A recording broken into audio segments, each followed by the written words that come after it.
Welcome, everybody, to the Mormon Newscast. I'm sorry, by the way, folks, if you are just joining and you're like, hey, wait a minute, they shows it's going to be on Wednesday. Not the case at all. Here we are. It's Monday night, Mormon Newscast. Rebecca Biblioteca, Mr. Radio Free Mormon, myself, Bill Reel.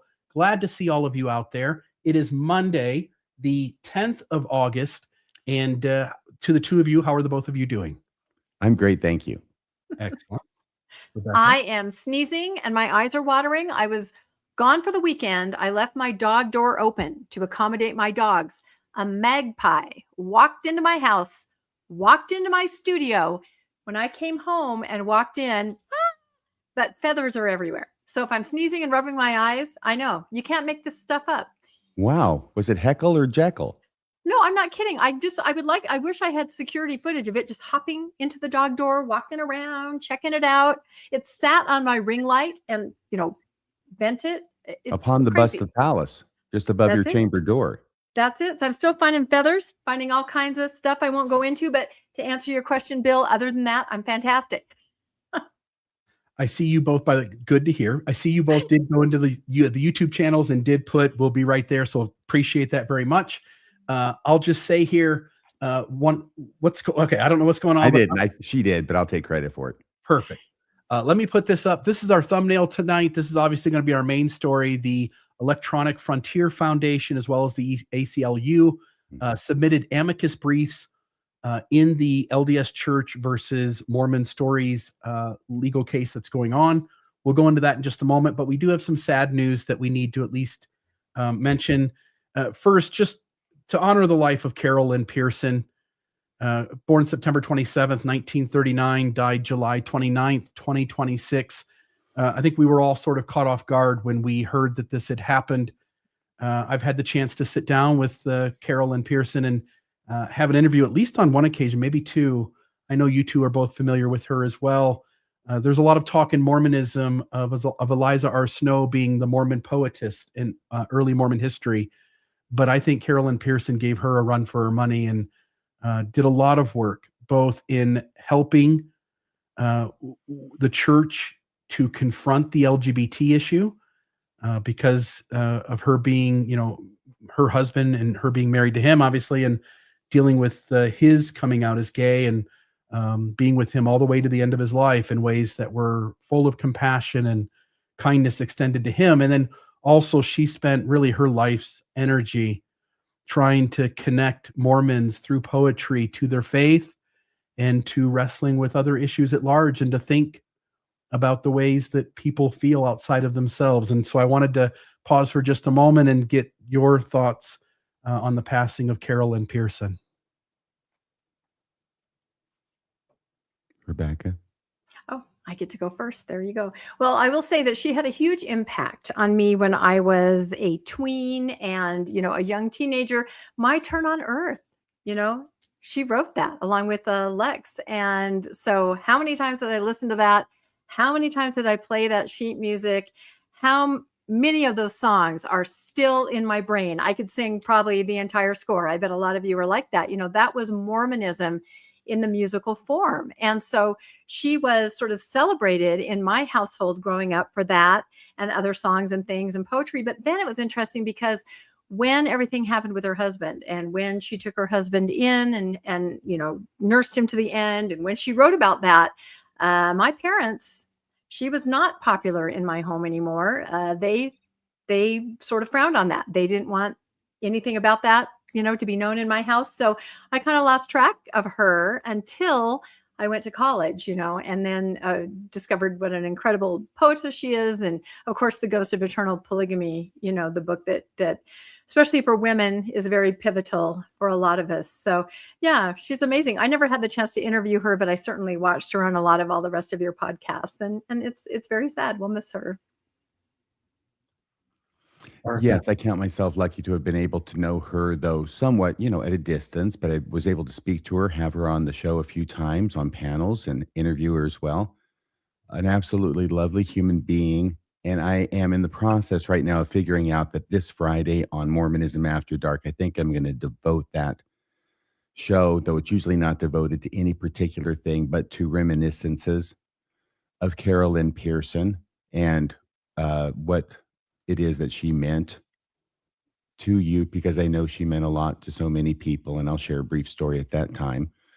But, yeah, it's very, very, sobering, and you're right, it came out of the blue. I don't know if anybody was thinking about this, and then it happens, and you go, "Oh my gosh."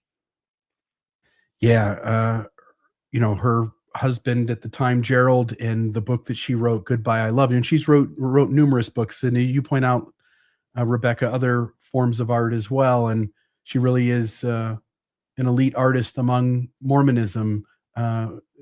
She's just contributed a lot to this space, and the book Goodbye, I Love You, I would highly recommend to anybody who has family that is both in the church and LGBT, and trying to figure out ways to form bridges between those two facets of one's humanity, their religious beliefs and their sexual orientation. The other thing too, so I'll put that one, skip that slide to the next one here, and we also have this Chandler Chuck Hendry, 27, dies in a car crash. He is an LDS apologist. I didn't know of him. I don't know if either of you did. I don't think you did. Mm-mm. He's the founder of Restored Truth. We want to acknowledge the tragic death of Chandler Chuck Hendry, a 27-year-old Latter-day Saint apologist and the creator of Restored Truth. None of us here on the newscast knew Chandler personally. I don't think his work had really crossed our radar yet, but from everything we're seeing, it sounds like his influence within the younger online LDS apologetic community was growing. He produced videos defending the church and its theology, engaged critics and other Christians in debate, and appears to have developed a community of people who genuinely valued his work and him personally. Hendry died Friday, August 7th, following a 3-vehicle crash in Lehigh at Timpanogos Highway and Morning Vista Road. Police say he ran a red light, struck 2 vehicles. He was reportedly not wearing a seatbelt and was taken to the hospital, where he passed. What has stood out since then is the amount of grief, concern, and love being expressed from the apologetic side of the Mormon community. People who followed him, worked alongside him, and even disagreed with him have described someone they believed was doing meaningful work and whose influence was just beginning to grow. Whatever disagreements any of us might have with apologetics, 27 is an extraordinarily young age to have one lose their life, and there are clearly a lot of people hurting right now. Our condolences go out to his family, friends, and the community that cared about him. And I, you and I were talking before the show started, RFM, and you had mentioned it prompted you. Maybe I'll let you say, but it prompted you to make some extend some phone calls to others, and it sort of had on your mind that we all just need to be safer out there on the roads. Well, yeah, absolutely. And so, life is tenuous, it's temporary, it's evanescent, it's here today, it's gone tomorrow. It's here today, it's gone today. It's here this minute, it's gone next minute. Yeah. So, yeah, I texted some people and just wanted to make sure I told them I love them and be safe out there and be careful and, wear your seatbelts, Yeah.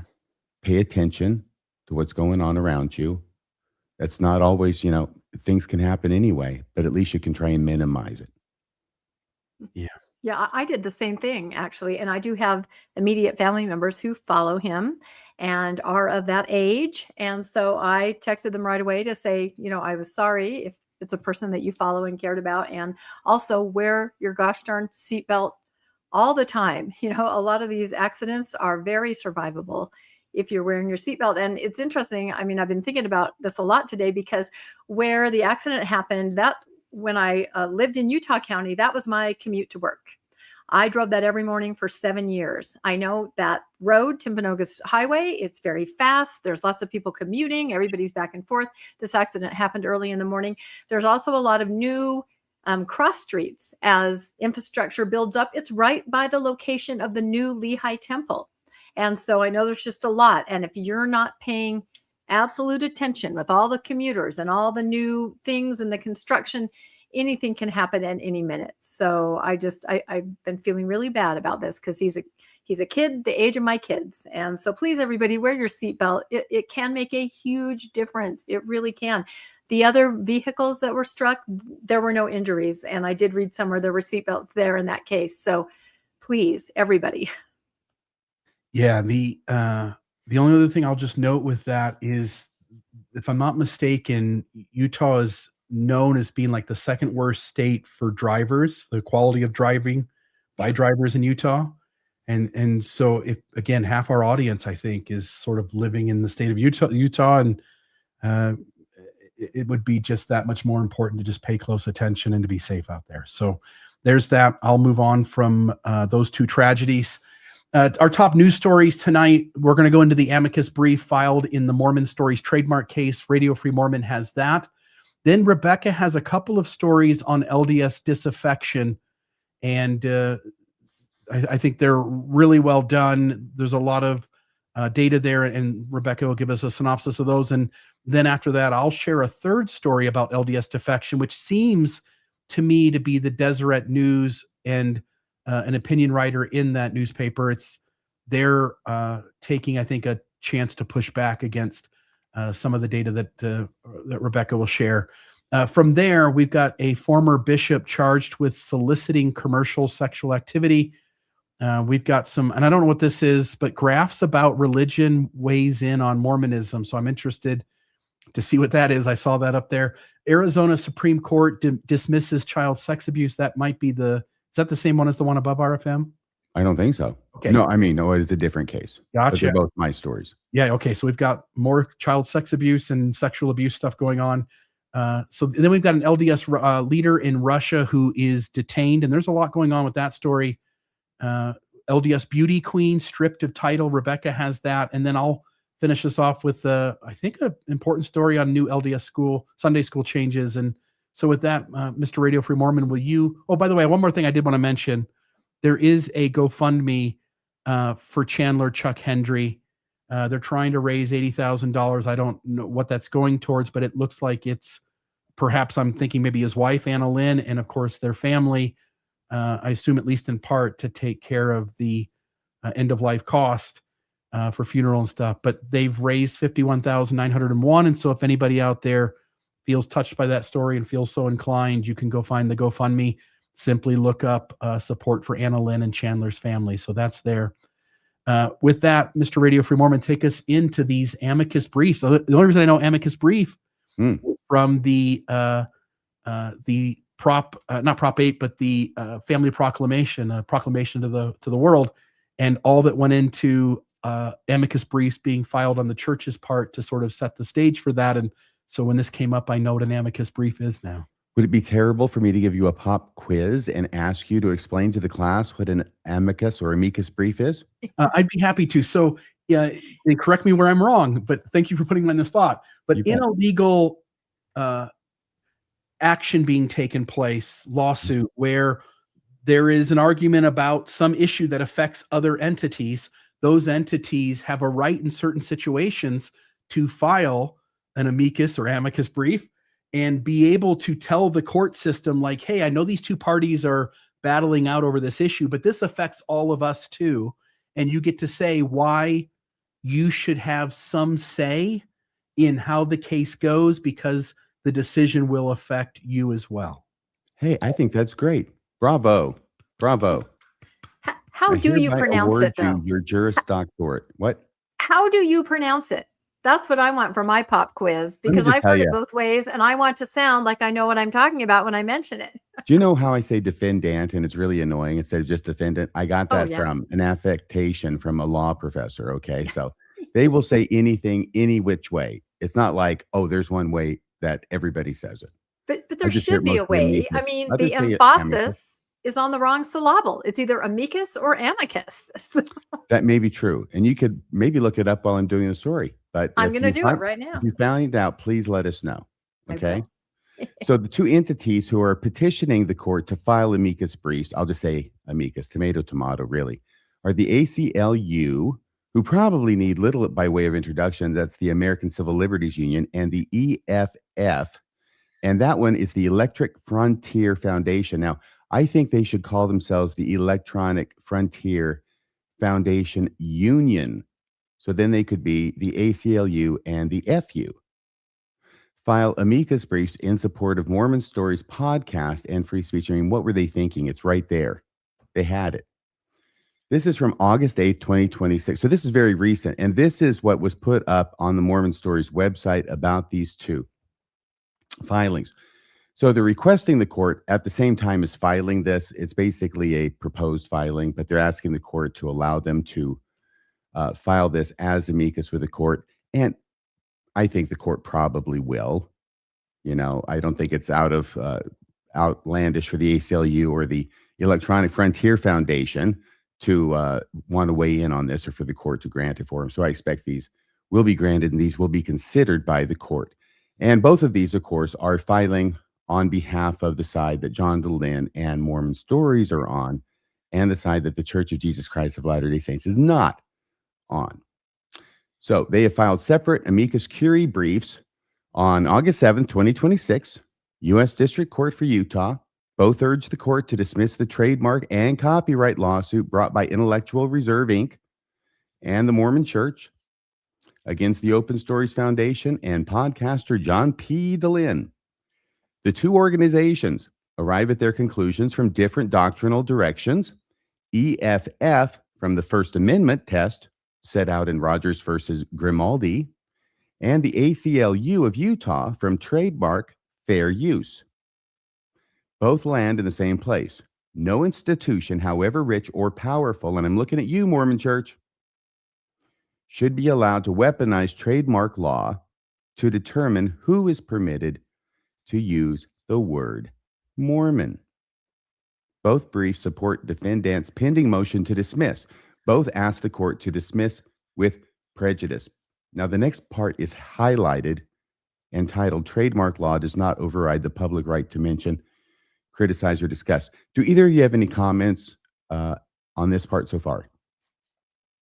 Bill or Rebecca? Nope, keep going. This is great. Okay. The ACLU of Utah's brief opens by placing the church's claim alongside the speech that trademark law has long protected. This is a pretty good a paragraph, I think. To name a song mocking the Barbie doll, call it Barbie Girl. To name a movie about fictional dancers who imitate Fred Astaire and Ginger Rogers, call it Ginger and Fred. To comment on a company, start a website and call it company.com. But to name a podcast about Mormon stories, plaintiffs argue calling it Mormon Stories is unacceptable and prohibited by trademark law. So there's the argument by analogy. I'm presuming that those other things are fine.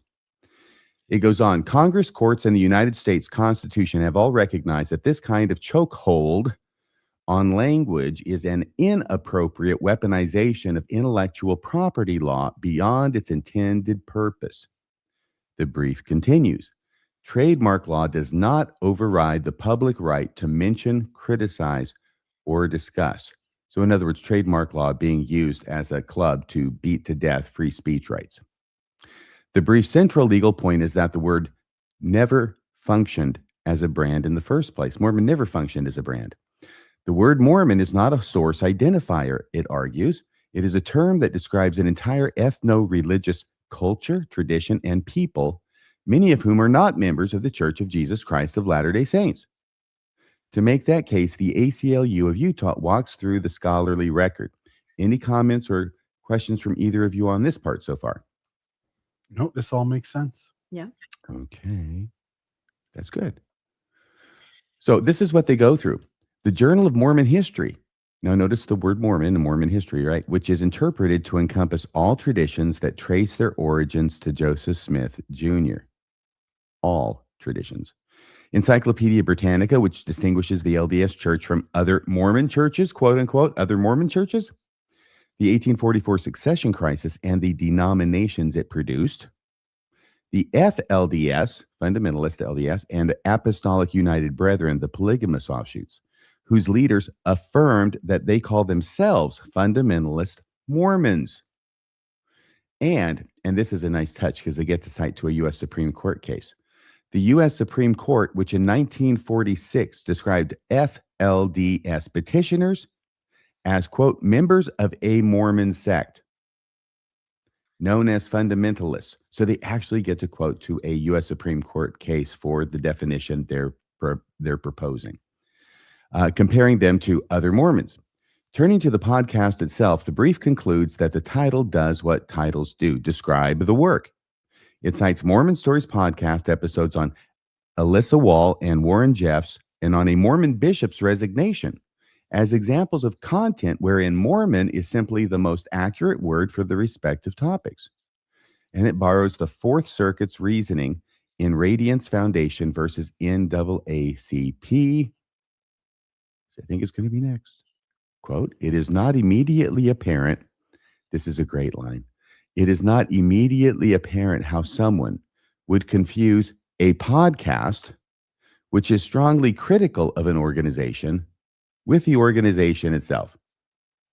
They get to quote to a wonderful case, Radiance Foundation versus NAACP, for that proposition. It is not immediately apparent how someone would confuse a podcast. Of course, it was something else than a podcast. And when this was originally done, that's why it's in brackets. But the same reasoning applies, which is strongly critical of an organization with the organization itself. So how does someone confuse Mormon Stories as being for the church when it's obviously not?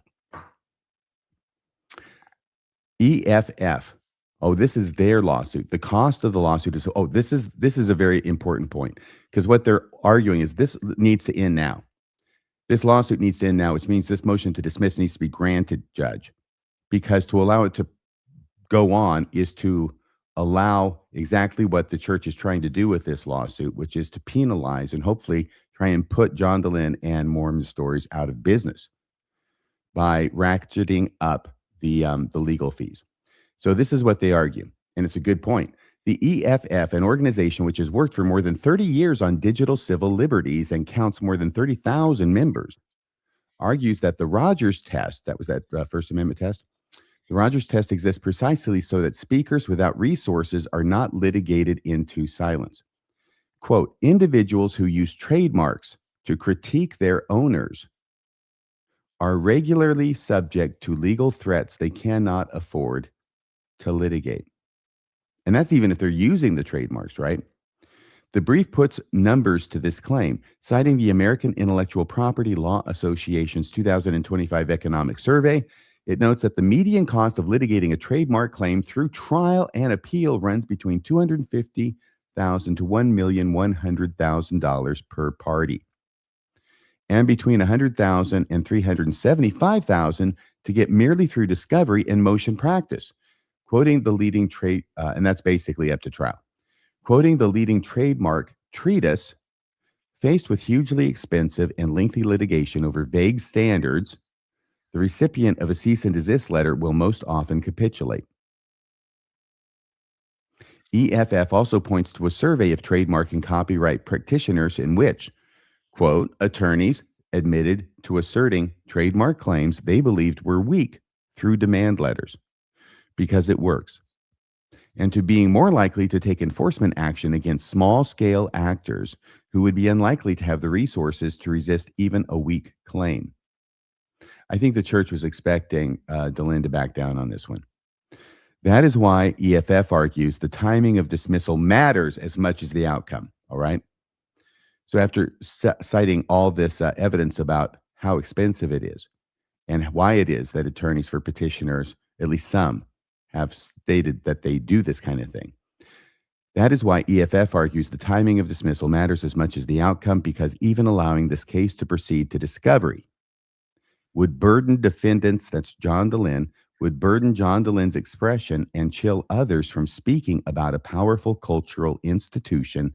Amicus urges the court to dismiss this case with prejudice. Now, surely you got something to say about that. I just want to do this, right? I just want to clap. I'm just so glad that everybody realizes it's a bigger issue. It's a bigger issue than just Mormon Stories. And it has the potential to affect all kinds of people who are trying to, speak critically, as they have the right to and should, about any kind of organization. So I just want to clap my hands for the EFF and for the ACLU. Even if Mormon Stories or in any other legal situation where something similar has happened, even if the party being having the legal action filed against them for violating trademark, even in the instances where the legal standing is weak, there really isn't an argument. This is just a form of bullying. Even if you know you're going to lose, you've got $350 billion to spend. You've got another entity that's going to have exponentially less than that. And you can essentially, knowing you're even going to lose, you can fight them into bankruptcy essentially.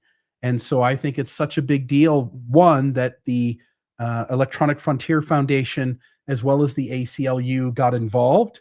I think that says a lot, by the way, that we're in this little tiny arena of Mormonism, and here the Electronic Frontier Foundation, which is at the forefront of protecting entities' rights in these instances, and the ACLU, which is a strong advocate for free speech and for making sure that certain principles of our country aren't violated. And the two of those entities getting involved and siding with DeLynn, I really do hope that the legal system throws this out and that the church stops playing this game going forward. I do too. And I've got my money on it, by the way. And when we're talking about gambling, I'm going to want Rebecca to tell us a story later about using AI at the track to bet on the winners. Okay. Will you tell us that one later? I guess that's okay in Wyoming. So the next part says a generic word for a faith tradition. EFF's final section addresses the word directly, the word Mormon. Trademarks claims based on generic terms are especially offensive to First Amendment principles because they allow a single entity to control use of a common term for its common meaning. So the more general a term, the less likely it's going to be afforded trademark protections. And the stakes rise when a generic term refers to something as culturally significant as a religious tradition. Here, the term at issue, Mormon, is popularly understood to refer to a way of life that is common to many and owned by none. There is no other term that so accurately and precisely describes those who follow what they see as the teachings of the Book of Mormon, whether through the LDS Church or otherwise, or who are members of the broader community. Accordingly, locking up the term creates an improper barrier to criticism and commentary about the LDS Church, its doctrines, and even unaffiliated groups. I think the person who wrote this did a really great job. Yeah. Okay. EFF frames the present suit as part of a pattern. Hey, Bill, do you want me just to skip to the end of this part? What do you mean? Is this getting too long, do you think? No, not at all. Keep going. Okay. EFF frames the present suit as part of a pattern. Unfortunately, plaintiffs have a history of this kind of trademark abuse. Now, I see EFF has had cases against the church before, so they know whereof they speak. Unfortunately, the church is what it's saying, has a history of this kind of trademark abuse.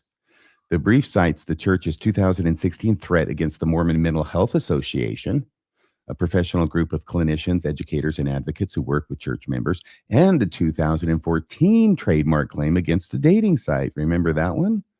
In both of which EFF was involved. So they're telling the court, look, this isn't the first time the church is engaged in this kind of trademark bullying. Quoting a decision from the same district, the brief adds, quote, the Lanham Act regulates only economic, not ideological or political competition. And that is really what the church is trying to do. A word the church itself has discouraged. We all know how the church discouraged the word Mormon, and that's put in there as well. What the brief asks for? Well, it asks for this case to be dismissed immediately, so it does not continue on. Well, of course, it can be appealed by the church, even if it is dismissed, but not at least at this level, at the trial court level. It would have to be pursued on appeal. But at any rate, that's the most that the trial court judge could give them is dismissal. That's what they're asking for, and that is what I am predicting is going to happen. That's the end of the story. Any further thoughts from you? And back to you, Bill. Rebecca, your thoughts first? Yeah, that was my question, actually. If it is dismissed, as everybody's saying, it just needs to be dismissed, they then have the chance, the LDS Church, to appeal and still drag John DeLynn and more open stories back into it with an appeal. Yes. Okay, that makes sense. And I did look it up, and I know in the chat they're saying amicus is the Latin, but according to ChatGPT, it says the emphasis is on the first syllable and amicus. So I guess maybe you can just choose tomatoes, tomatoes. Okay, well, let's call the whole thing off. Let's call the whole thing off. That's right. So, no, I'm just, again, just really thrilled to see other people, taking a look at this and seeing how egregious it is and realizing that it can have ramifications for a lot of different kind of entities and people. And so, how much weight actually does an amicus or amicus brief have? I mean, I think you've talked about this before. Is it? Well, I tell you what, a judge is probably going to do what a judge is going to do. There are times when a party brings up a novel argument that the judge would not have thought of otherwise, and it changes the judge's mind, and it's a remarkable thing when that happens, and wonderful. And maybe something that's raised in an amicus brief or an amicus brief or a tomato brief or a tomato brief will have that effect on the judge, and if so, wonderful. Yeah. The other thing I'll just add in, I think in certain arenas, the general term used is really important. So, for instance, take the Mormon Mental Health Association. They're working with the Mormon community, not just Latter-day Saints. They're working with people who've been traumatized coming out of fundamentalist groups. They're working with various off groups of Mormonism. And so to be able to throw a term out that means a much larger umbrella of people, and that term is what people are going to get help through. They're going to be able to have access to resources, be able to get certain things with their well-being, whether it be health services, mental health services. It is so important that we protect terms generally in situations like this, because it's more than just one group fighting against another about the use of a word. It's the term by which the entire general population, both believers in any of the Mormon groups, the ex-Mormons of any of those, because I think some fundamentalists I've heard refer to themselves as ex-Mormon as well, and also the non-believers who need to be able to have access to the conversation around Mormonism at large.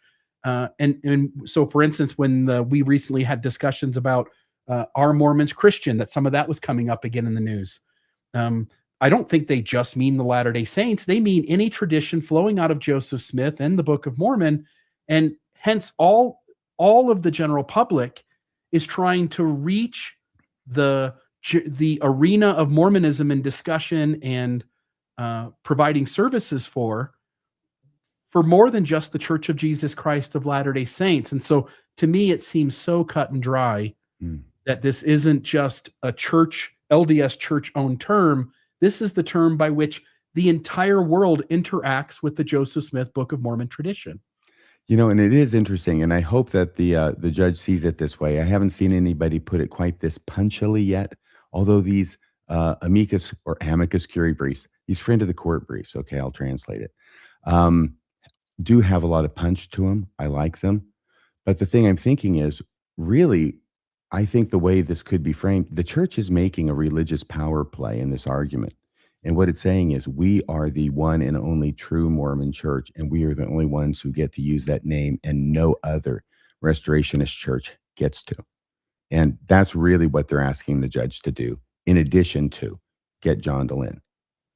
Yeah. Well, thank you, RFM. Thank you for bringing that story forward and for talking about that, because this is going to unfold here, and we'll keep bringing you updates as the story continues to have some twists and turns to it. I think the next thing that happens, right, is that the LDS Church has some time left, but not too much, to issue a response to John's response to their lawsuit, the Mormon Stories response to their lawsuit. And we should be hearing from that or seeing that soon. It's called a reply. That it's just called, the motion, response, and reply. But my understanding, or my expectation, I should say, is between the parties, they're probably already agreed to extend that beyond the normal limits, like it was, I think, for this answer to be filed. And I could be wrong about that, but it's taking a bit longer. It's a complex case, and frequently the parties don't necessarily have to go to the judge. If they can agree to something between themselves, why bother the judge? And it's not unreasonable to ask for longer than maybe it would normally take. And so if the parties can agree to that, great. They submit it to the court, and then they go by those deadlines. It's probably not until October that reply is going to be done by the church. At least that's my understanding, and it could be wrong. All right. Oh, what was that comment that was up there? Someone saying they were a trademark attorney? Yeah. Ms. Molson? I'm a trademark attorney, and the use of Mormon in this case appears to be very defensible case of nominative fair use. Okay. Fair use of the name. Yeah. All right. Great. All right. Anything else on that story? No, sir. Okay, we'll move on. The next is a segment of stories, 3 stories in total that has to do with LDS disaffection. The first 2 parts of this, Rebecca Biblioteca, take us into that. Yeah, and this is the graphs about religion that you were so curious about. They're the same story. So this is an organization, a person actually. This is Ryan Berge. I think I'm pronouncing that right. Or maybe Ryan is a political science, a religion researcher, and he specializes in demographics of religion in the United States. And I have friends who follow this. They track all kinds of different religious data and information. And my friend said, yeah, I was really surprised that they're going to do LDS because in the past they had said there's not enough data.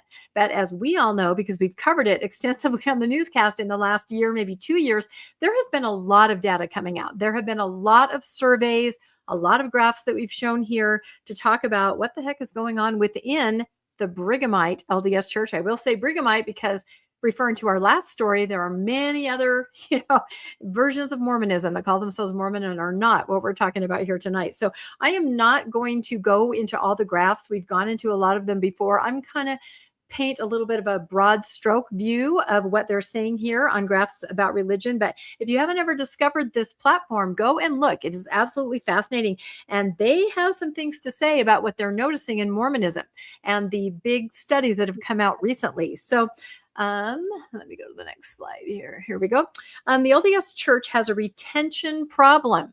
This is kind of when you synthesize all these graphs, this is what it boils down to. And we've touched on this many times here on the newscast, or at least that's the argument made in a recent article from Graphs About Religion.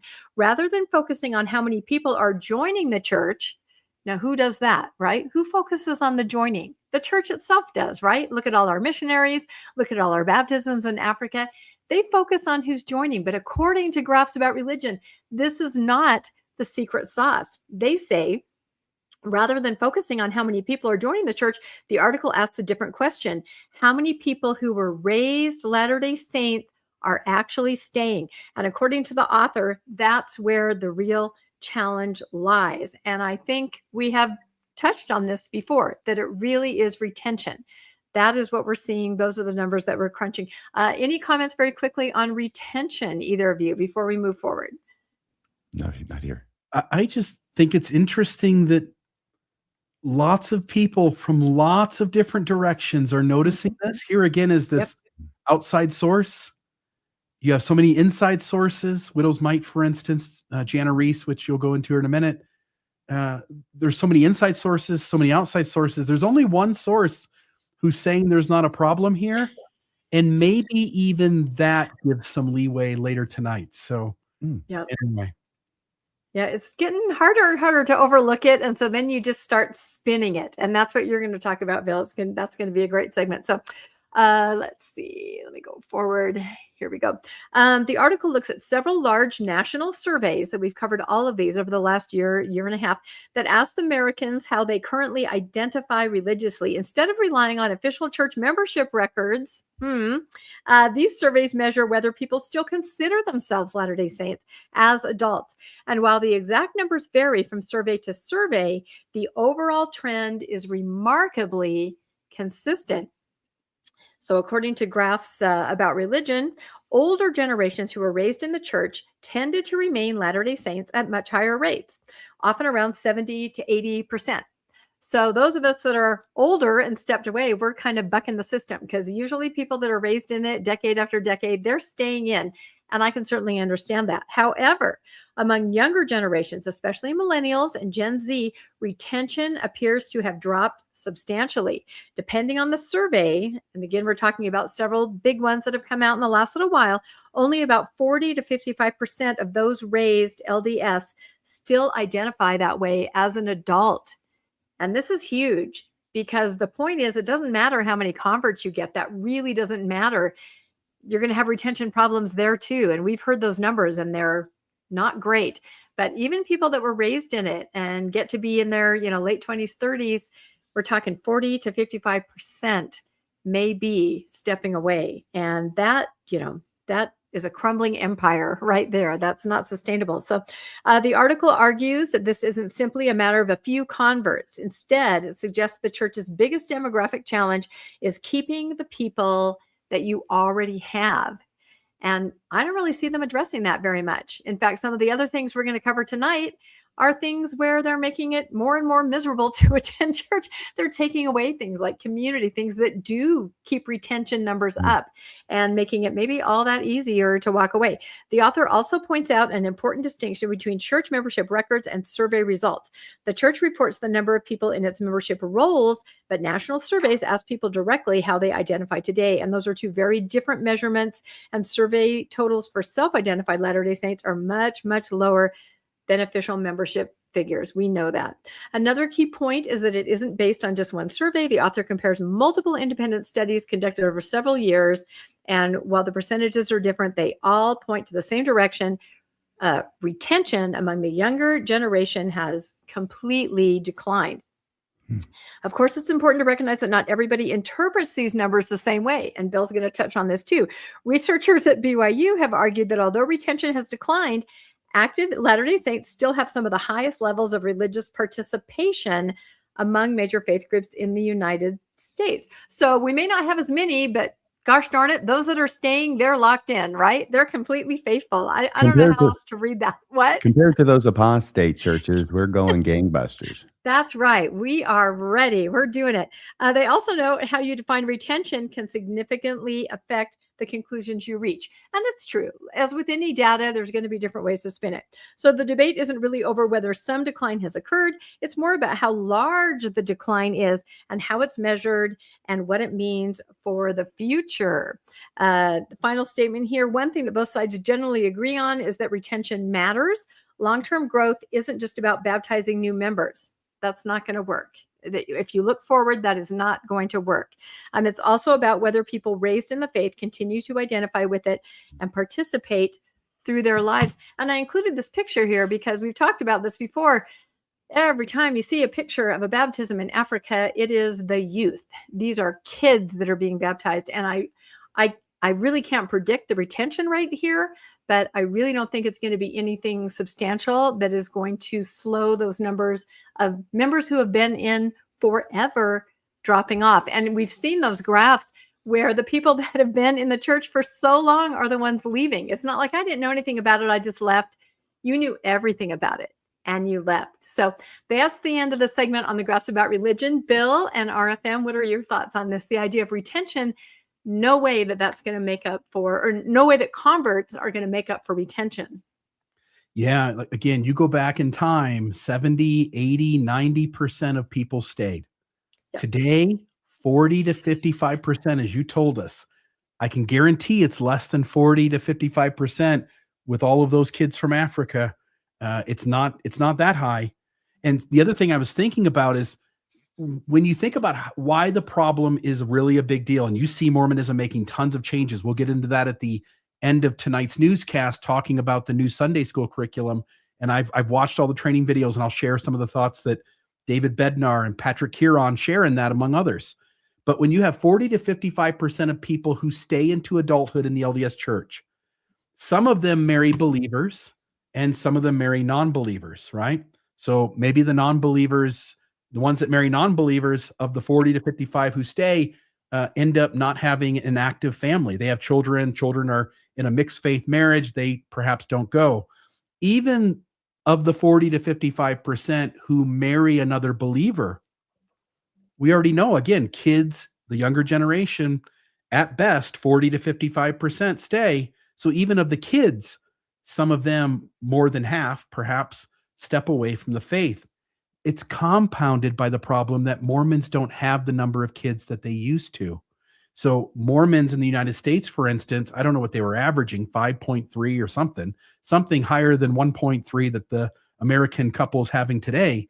Well, even Mormons today are much more in line with the national figure than having the amount of children that Mormons had in the 1970s, the 1980s, or even the 1990s.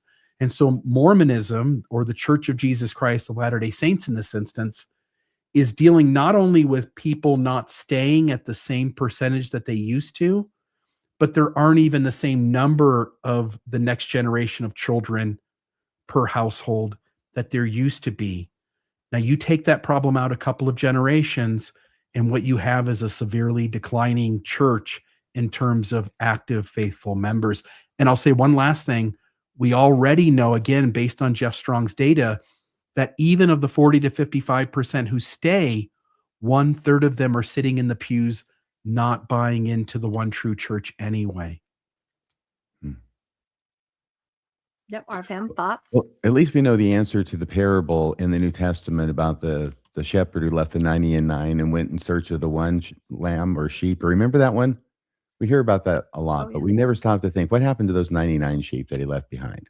Well, apparently they scatter. That's what happens.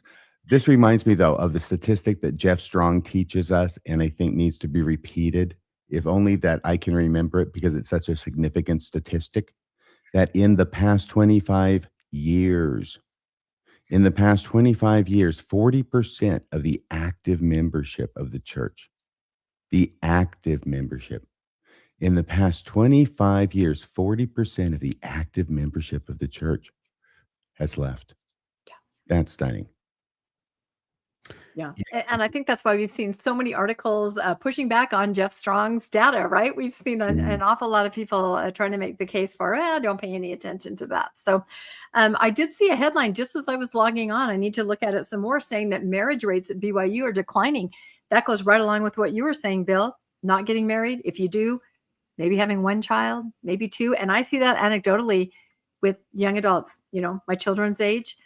They're not having kids right away. And when they do, one, and they say, I think that may be it. So it is a different day for Mormonism. So, and let's talk, if we can go to our next set quickly here, about women in the church, because a lot of this data breaks out what is happening to women in the church. And this is the wonderful Jana Reese, in the Religion News Service, and then in the Salt Lake Tribune. She has an article, Why Are So Many Young Women Leaving Mormonism?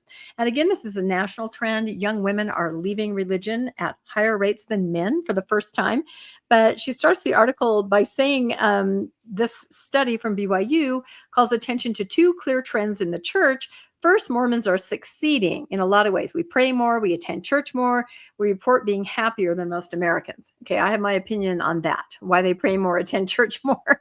It's a little bit coercive, isn't it? But the other trend the article notes is that markedly few people are staying in the church. We're keeping about half, and that's a big drop from what it used to be.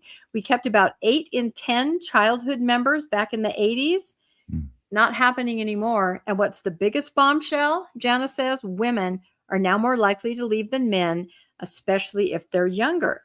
And why would this be? I thought Jana did a great job here of kind of just getting right to the point. The key statistic is that we're going to pay attention that more than half of young adult women who were raised Latter-day Saint have now left the faith. Here in Utah, I don't see that so much. I rode my commuter train today with 4 female sister missionaries, and they were having a great time sitting behind me. Obviously, they didn't recognize me. They were laughing and talking about the scriptures, and they were having a great time. So lots of girls still going on missions. But Jana points out that there are the 3 Ps, why women tend to step away. And I thought these were great. Politics is the first one. Young women are on average more politically liberal than previous generations, as the church has become associated in many people's minds with conservative politics, especially on issues such as LGBTQ rights and gender roles. Some women feel increasingly out of step with the institution. We've talked about this before. They're stepping away because what they're hearing at church, what they're asked to espouse at church, is not matching how they feel inside, especially when it comes to their politics. What's the next P? I'm sure we could all guess this: purity culture. Jana argues that many young women reject teachings and cultural expectations surrounding modesty, chastity, and sexual behavior. They say these messages often place a disproportionate burden on women. For example, statements from our prophet that women are walking pornography, right? And they can leave them feeling judged or responsible for men's behavior, not just feeling that way. You're told that in the LDS Church, at least a certain generation we were, and they're just not going to have that anymore. And I also think in the back of their mind, with all these P's that we're going through, they're thinking of their own daughters. They're not going to raise their daughters or even their sons in this kind of a system that teaches this kind of rhetoric. The final one Jana points to is powerlessness. I thought this was a very, very astute observation. The article contends that many women become frustrated by the church's male-only priesthood and governance structure.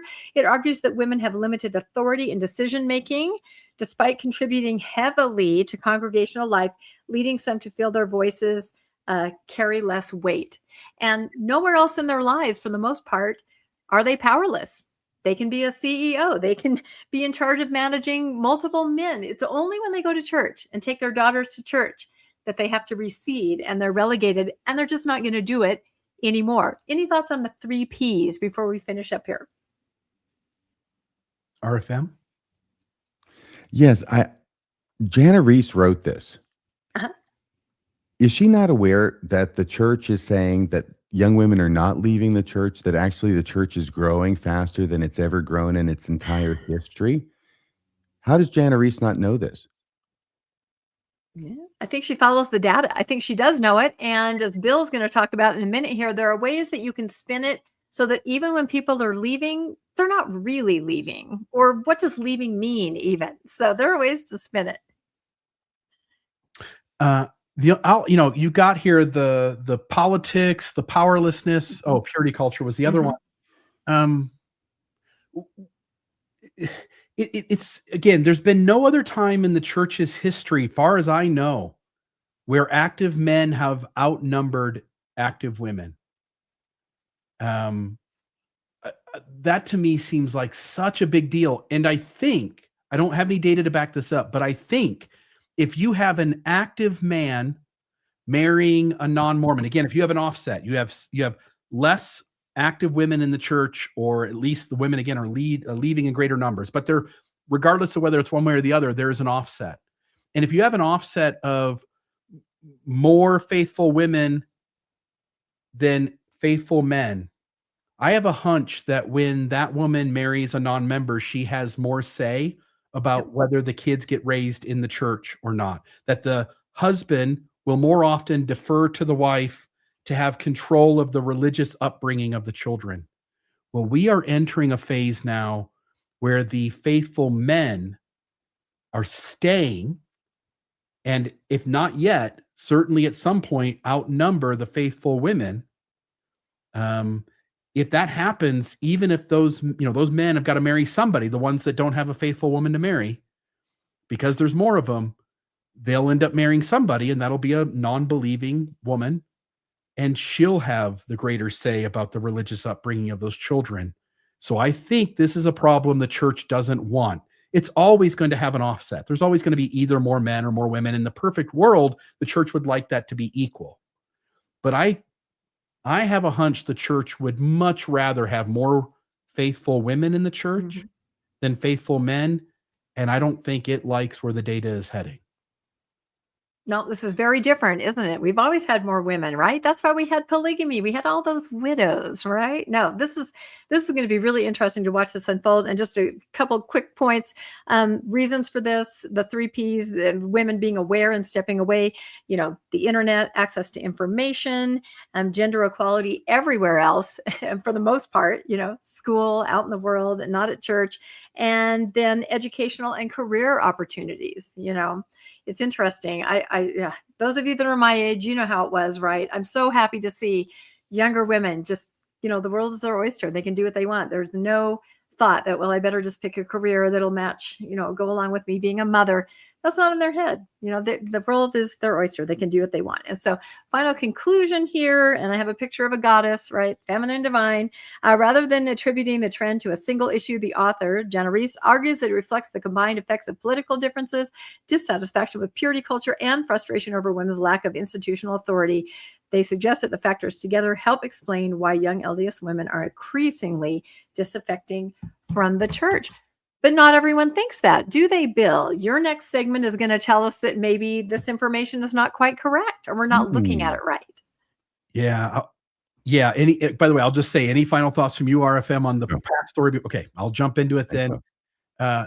This to me seems just so clearly to be pushback against the story by Jana Reese that you just went into, Rebecca. This was from the Deseret News. It's an opinion piece. It was titled, "LDS Women Are Happier Than Most, So Why Are More Young Women Struggling?" Now, by the way, I just want to note, the Deseret News Mhm. allowed this opinion author, regardless of where she goes with her argument, to acknowledge that the data is right, that more women are leaving the LDS Church than ever before.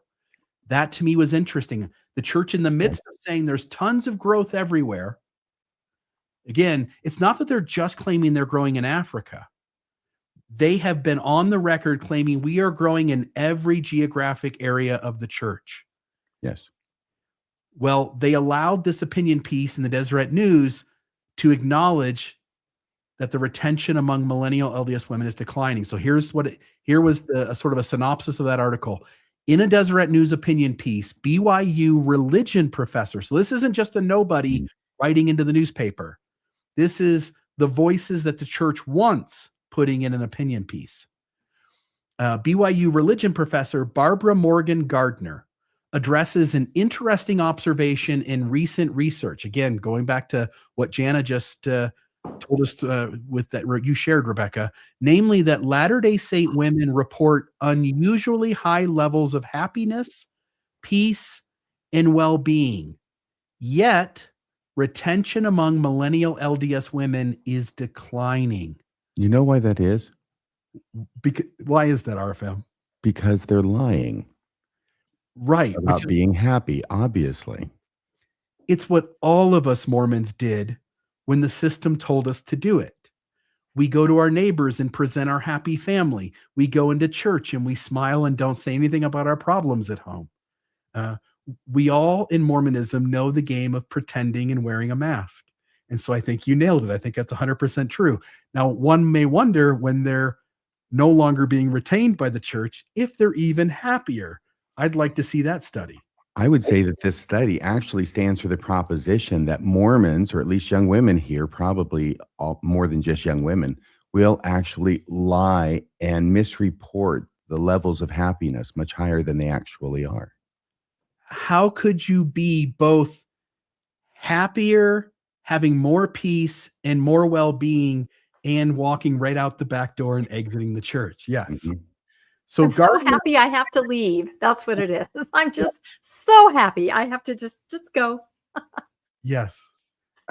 Gardner argues that critics may be looking in the wrong place, that Jana Reese may be looking in the wrong place when they attribute that decline primarily to problems within the church. Her central argument is that the church's foundational doctrines and structure have remained relatively stable while the surrounding culture has changed dramatically.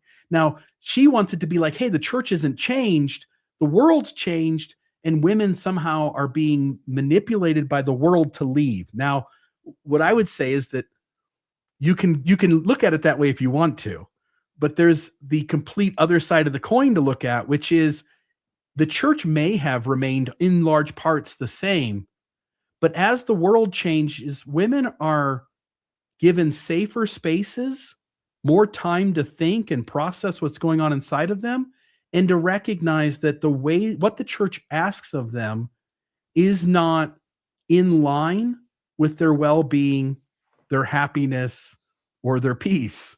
Just FYI. Okay. And yet they will report that they are happier than they actually are. Yes. But didn't we all? Didn't we all? Because they know the equal sign is with happiness and righteousness. Exactly. If you do what the Mormon church tells you to do, you will be happy to that direct proportion, right? So are you happy? Yes, I am, because I'm a Mormon. I got the true church, and I'll be seeing you later because I'm sneaking out the back. And it's your fault if you're not happy. That's a Yes. huge motivator to say, I'm completely happy, right? Who wants that blame? If you admit to yourself even that you're miserable, you've done something wrong. This whole article sounds like it's blaming anybody but the church. Yeah. How many of us had nightmare Sunday mornings getting up, mom's getting the kids ready, dad's getting the kids ready, mom and dad are arguing over getting the kids ready. It is an absolute disaster. It's yelling, it's screaming, it's so frustrating. Everybody is so upset and nobody wants to go to church. And what do?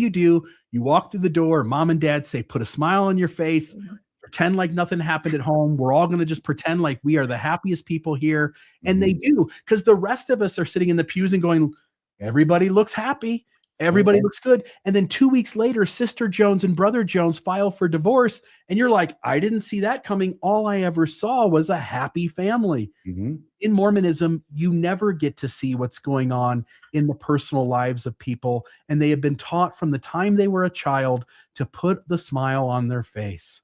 And so, yes, I think RFM, Rebecca, you guys are hitting it on the head. Millennials, the article continues with the point that millennials have grown up in a culture increasingly skeptical of institutions and authority, suspicious of claims to absolute truth, protective of individual autonomy and authenticity, and less inclined to see inherited traditions as inherently valuable.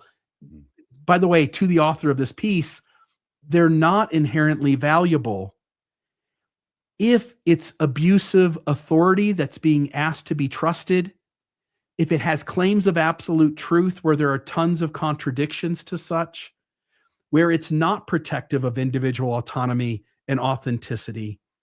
Of course, nobody's going to respect those traditions that cause harm in those ways. So social media, she argues, amplifies those attitudes, particularly among young women. Gardner sees this cultural shift as increasingly incompatible with a religion that emphasizes prophets, absolute truth, obedience, sacrifice, covenant relationships, community, and traditional family structures. I think I just threw up a little bit in my mouth. She does acknowledge, though, that the church is imperfect, including Dallin Oak's recent admission that it has not always wisely utilized women's abilities. By the way, it probably still doesn't, and argues that older members should listen seriously to young women's ideas for improvement.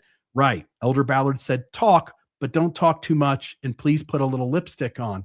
But her ultimate diagnosis remains external. This is, again, Gardner's thought. She suggests younger women may be abandoning an institution associated with unusually high well-being because they have absorbed a secular millennial zeitgeist, emphasizing individualism, skepticism, and autonomy. So these women, Gardner would like you to believe, these women go to church every week, happy and their well-being, and they're feeling so much peace, and they don't want to be there. Isn't it more likely they don't want to be there because deep down they're really not happy? I think the lying theory is a lot simpler. It is. It requires a lot less conjecture. As John Dehlin would say, it crosses Occam's razor, and it isn't the most rational perspective or conclusion to take. Now, she closes with a memorable metaphor. We've had the dilapidated dinghy. We've had, stay on the cruise ship. Don't get off the boat. Perhaps instead of blaming the pool in lifeguards, the church and its leaders, AKA church and leaders, we instead ought to examine the cultural and political philosophies in which these young women are increasingly drowning. I think that's a good idea. Man, that was close. I thought we were going to we almost gave a little responsibility to the leaders of the church for the shit that goes on. Yes. Nope. Can't do that, can we? So one of the quotes from the article that she says, perhaps instead of blaming the pool in the lifeguards, the church and its leaders, we ought to examine the cultural and political philosophies in which young men are increasingly drowning. Even if the church is like Alcatraz and its leaders are like Darth Vader, you will stay. By the way, a reminder to I want to get to your point real quick, Arpa, but I just want to remind the audience, we just did an early newscast a few days ago on Elder Lawrence Corbridge's comments that if the church were like Alcatraz, and if the local leaders, but I'll say church leaders in general, were like Darth Vader, that members, you will stay We covered that. And so if you want to connect with that, it also ties into these stories that Rebecca and I have shared. RFM, your thoughts? That's what they said to everybody checked into Alcatraz too. You will stay. We'll stay. They did. The other thing I can't remember, maybe it'll come back to me. Rebecca? I just think this rhetoric is going to go on, and it's going to become louder and louder because now there are so many other voices telling everybody no one is staying, right? So they have to address it. They have to say, okay, whatever. Yes, no one's staying, but you will stay, or they're leaving for the wrong reasons. You are happy. I think maybe that's the next video, right? You are happy, looking right at the camera. So Yes. I'm kind of excited to see what else they're going to say, because it's impossible to ignore these studies, even from the faithful side. You know, they try to explain it away, but that data is there if you're looking for it. What I know is that I'm going to spend the rest of the night trying to get the image out of my mind of Elder David Bednar in a red Speedo sitting in one of those lifeguard towers next to the pool. He's no David Hasselhoff, is he? Do you want me to make that right now? I'll work on it while we're. Uh-huh. Put that in the slideshow. We'll put that up. I'm going to make it right now. Mm. It is strange, right? Like, no one can. Again, Jeff Strong did this. I don't remember what exactly the quote was, but he was basically saying that sometimes some members come up with ineffective reasons why people leave. And I'm thinking, no, they're repeating what the leaders tell them. And same with that. In this instance, Gardner can't hold the leaders responsible. Nobody's allowed to. Nobody can put an opinion piece in the Deseret News where they blame leadership for anything. And so she can quote Elder Oaks saying that that we haven't always utilized young women or women in the way we could, but that's as far as she can go, is the exact thing that a leader has said. You can't go beyond that. RFM, your thoughts? I'm sorry. It just occurs to me that with this whole injunction, you can't criticize leaders and they never do anything wrong. Not only are the leaders doctrinally inerrant, they're also morally immaculate. They can do no wrong. They will admit to the theoretical possibility of their doing wrong, but they will never, ever allow to be criticized or take responsibility for doing anything wrong. I think they're immaculate as well as inerrant. Yeah. And in a world that has a degree of patriarchy, and over the last decade or two, women have been pushing against that and making progress, creating shifts in movement. The women of the church live in that same world too. And they see that they don't have to be what the men tell them they have to be. And of course, it's going to carry over to the church. Why wouldn't women in larger numbers treasure their individualism and autonomy? Why wouldn't they prize their authenticity and the chance to show up just exactly as they are and not try to fit into a tiny box that Mormonism demands of them? And then you add on top of that all of the unhealthiness of leaders and all the nonsense that happens in the church, local and general. And it's no wonder why women are walking away. So that's the end of my story. I'll happy to get any final thoughts from you. Otherwise, we can set this disaffection aside. But again, there's only one source telling you that everybody's fine, everybody's happy, church is growing like crazy, and every other arrow is telling you that's not the truth. Well, it's the guys who can't make mistakes that are telling us it's growing, so it must be true. And I have one more thought. Why in the world would a woman stay when they won't even let you sit on the freaking stand? I mean, seriously, to come out with an actual policy and say it out loud. Oh no. Why in the world would you stay? There was a saying back in the Vietnam War I heard. I wasn't actually in Nam, but I was alive at the time. It was about, what if they threw a war and nobody came? Have you ever heard of that? And this is making me think of, what if the guys put together a patriarchal church and none of the women came, or all the women left? I mean, what do they have now? They've got an entire institution that's designed to do something that it can't do anymore because the people it's supposed to subjugate said, no, thanks. Well, on paper, they don't need the women. Remember how they reorganized and put out the information on what it takes and who it takes to run a ward? There were no women listed at all. They were all It's true. And once functions. again, that's the man's megalomania, because everybody in the church knows the dirty secret. Okay, everybody out there, if If you're a Mormon, you know this is true. If you don't, you may be shocked by this, but everybody in the Mormon church understands that the women do all the work Mhm. and the men take the credit Yep. because they preside. Everybody understands this. The men understand this. The women understand it. The boys understand it. Believe me, because they put all their stuff off on the young women who do it and make it happen, right? We all know how it goes. So I'm just going to say that theoretically, that may be right, but practically, no. If you got the more women leave, the more this the wheels are going to come off this red wagon called the LDS Church. Why would strong women stay in a church where a 12-year-old boy in the tip of his pinky 11. has more power and authority than his mother, right? Than his sister, than his grandmother, than the other Ruth Society president? It's absurd. And so while the church has been tossing out the LGBT folks, it's the women who are tossing the church out. And that leads us to where maybe Arizona tossed out something as well. Oh my gosh. You're going to have to teach classes in segueing from one topic to another. It'll be a college course. Bill, you're getting so good at that. Yeah, we talked about this would be Colby Reddish and I, my esteemed co-counsel. Arizona tossed this case. This was the Arizona Supreme Court. We did a 2-hour and 45-minute episode on this that aired Saturday night. It's available for those of you who want to get all the details. I'm just going to give you the overview, which is in 3 slides, which I hammered out earlier today based upon the fact that we both read this thoroughly and podcasted about it. And this is the 20,000 foot overview. Factual history of this case, you may remember it. Young children abused by their father. Father confesses to his bishop in Bisbee, Arizona.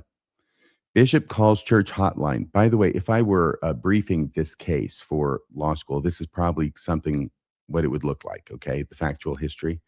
Bishop calls church hotline and is told the law forbids bishop from calling police, even though the statute actually gives the option to the bishop to contact police, rut-row, and further says that any good faith contacting of police is a defense to a lawsuit. That's what the statute says. The bishop does not contact the police. The abuse continues for years. Finally, law enforcement catches and prosecutes father in spite of fact church kept it quiet. Now the children bring a lawsuit against the LDS Church for not reporting. Procedural history, because it just got tossed by the Arizona Supreme Court. This is how it got there. The lawsuit is dismissed at the trial court level.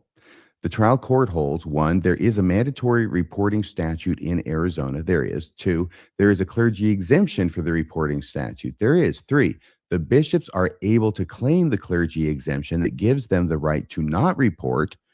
And 4, the case is dismissed on summary judgment without going to trial. The case is then appealed to the Court of Appeals, obviously by the plaintiffs, which reverses the trial court and holds that there are genuine issues of material fact that must be litigated by a jury or decided by a jury, such as the definition of certain statutory terms in the law.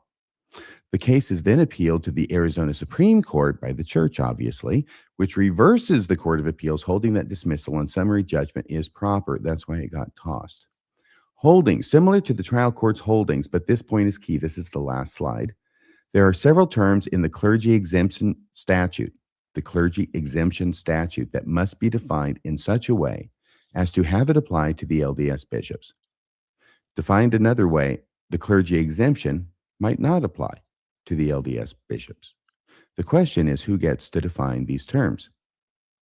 The holding is that it is the church that gets to define any terms that could be called doctrinal or religious in nature. Naturally, the church defines the terms in such a way as to make the clergy exemption apply to the LDS bishops.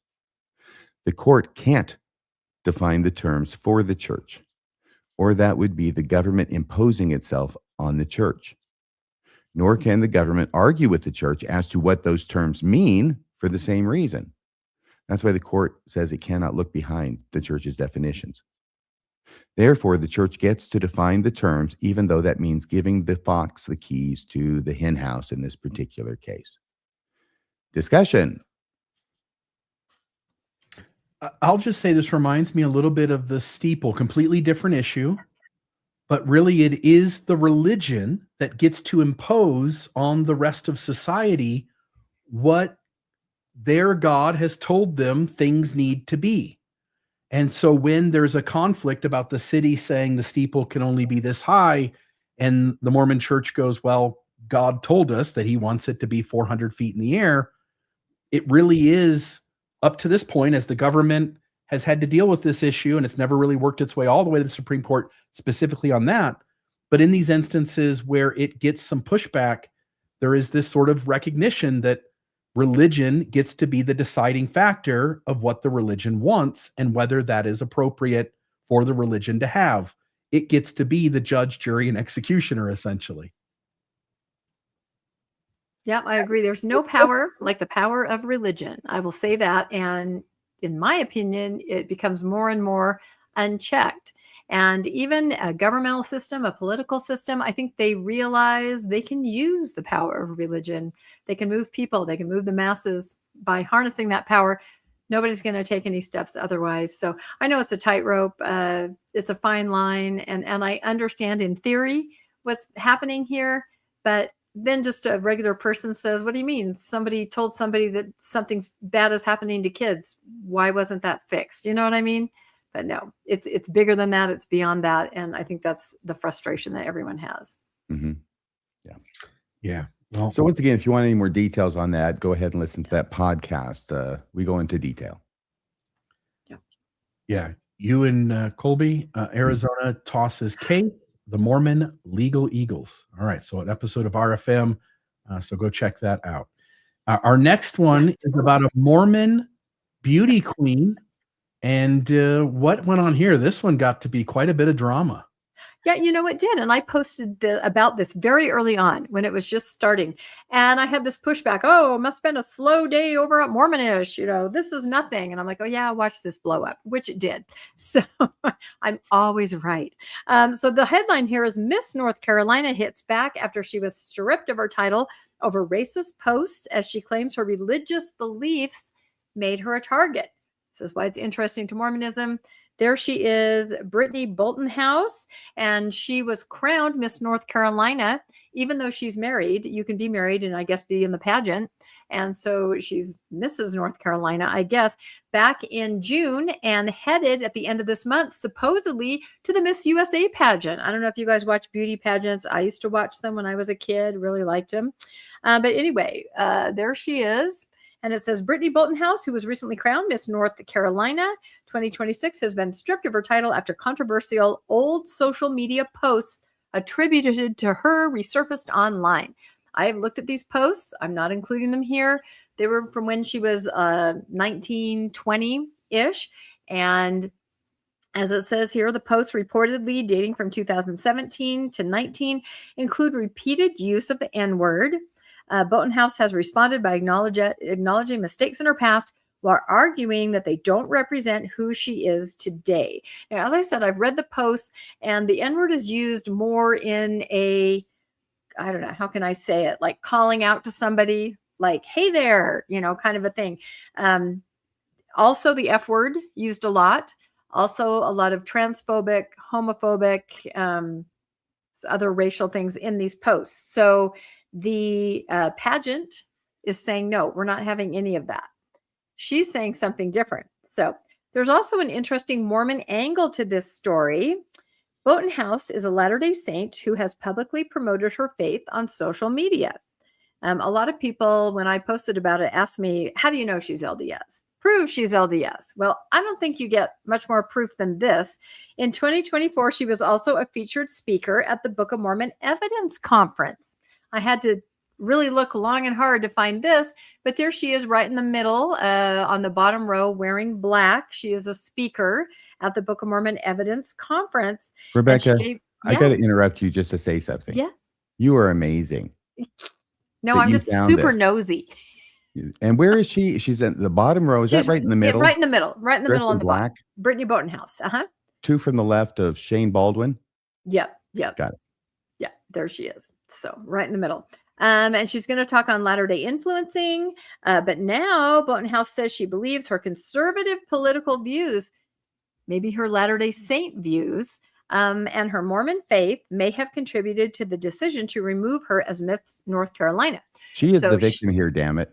Yeah, exactly. So she's saying it's not these posts, which are there for everybody to read, spells it right out, not these posts, but it's actually just her views and her Christian faith and, you know, the views that her Christian faith encourage her to hold. So it's kind of an interesting scenario. This next slide is her bio on the Book of Mormon Evidences Conference. Anybody can freeze on that and read it.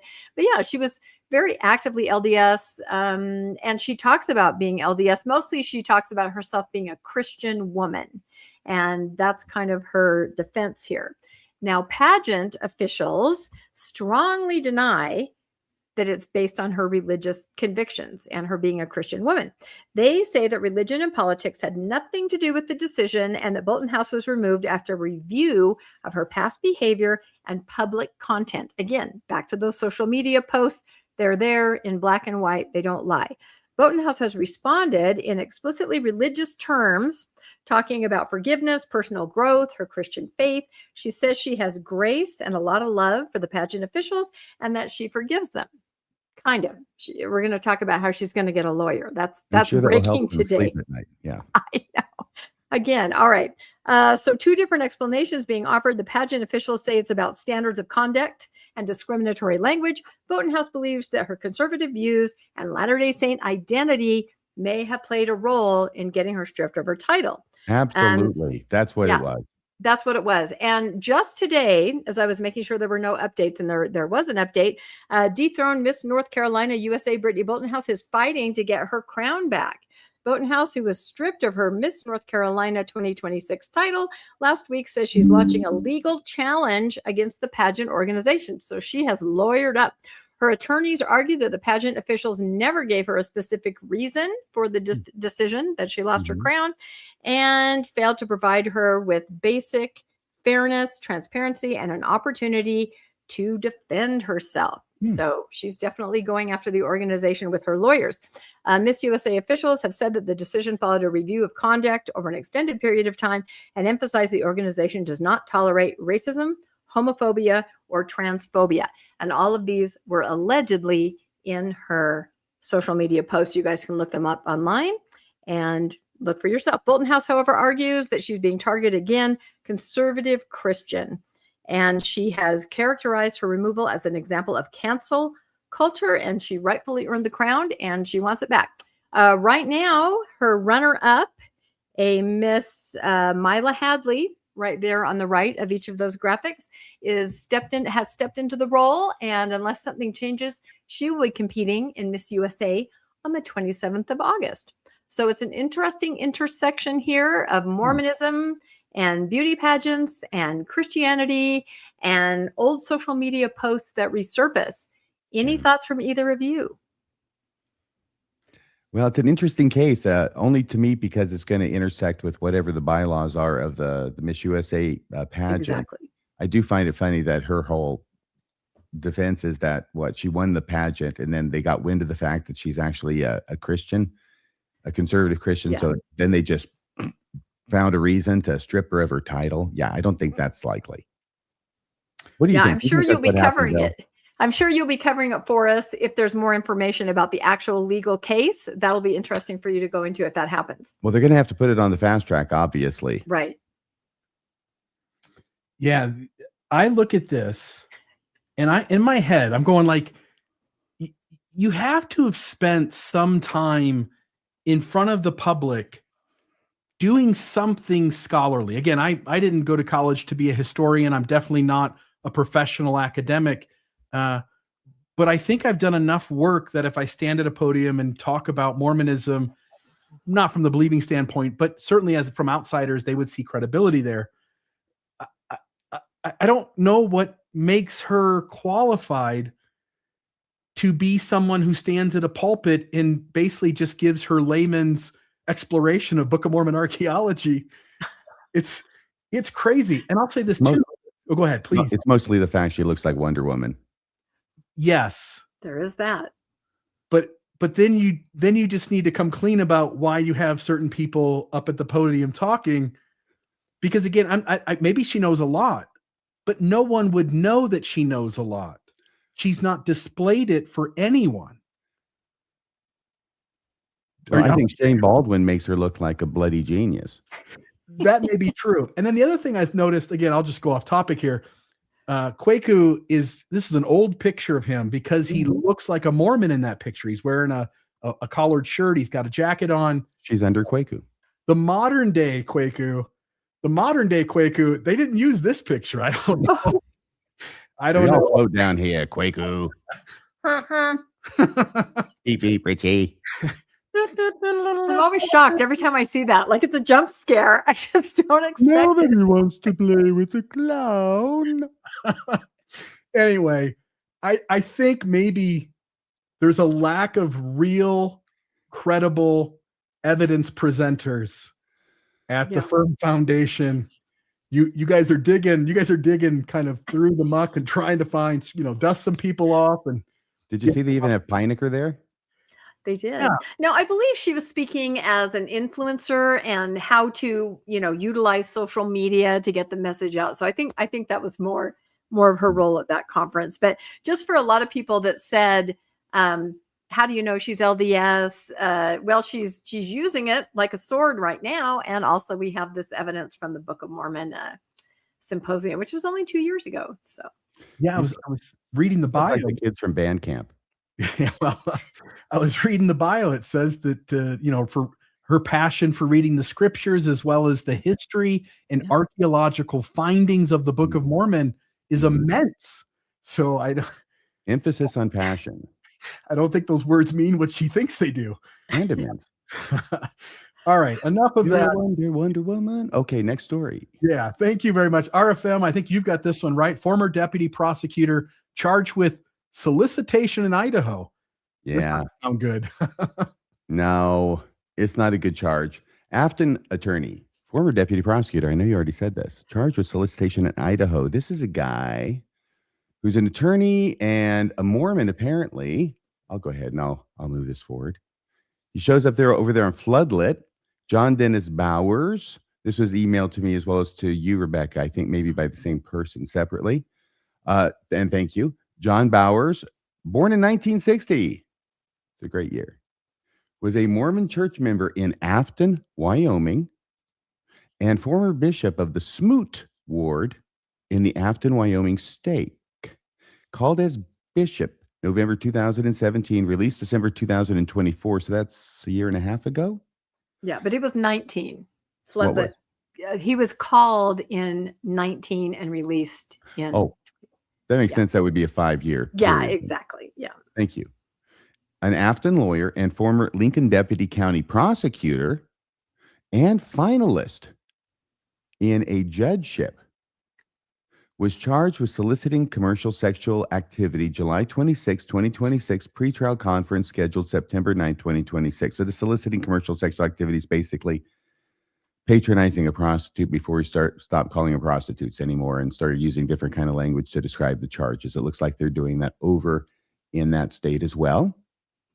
So here is what we have in this article. An Afton attorney who previously served as a Lincoln County deputy prosecutor and was recently a finalist for a Wyoming judgeship is facing a misdemeanor solicitation charge in neighboring Idaho after investigators allege he offered to pay for a sexual encounter through an anonymous dating app.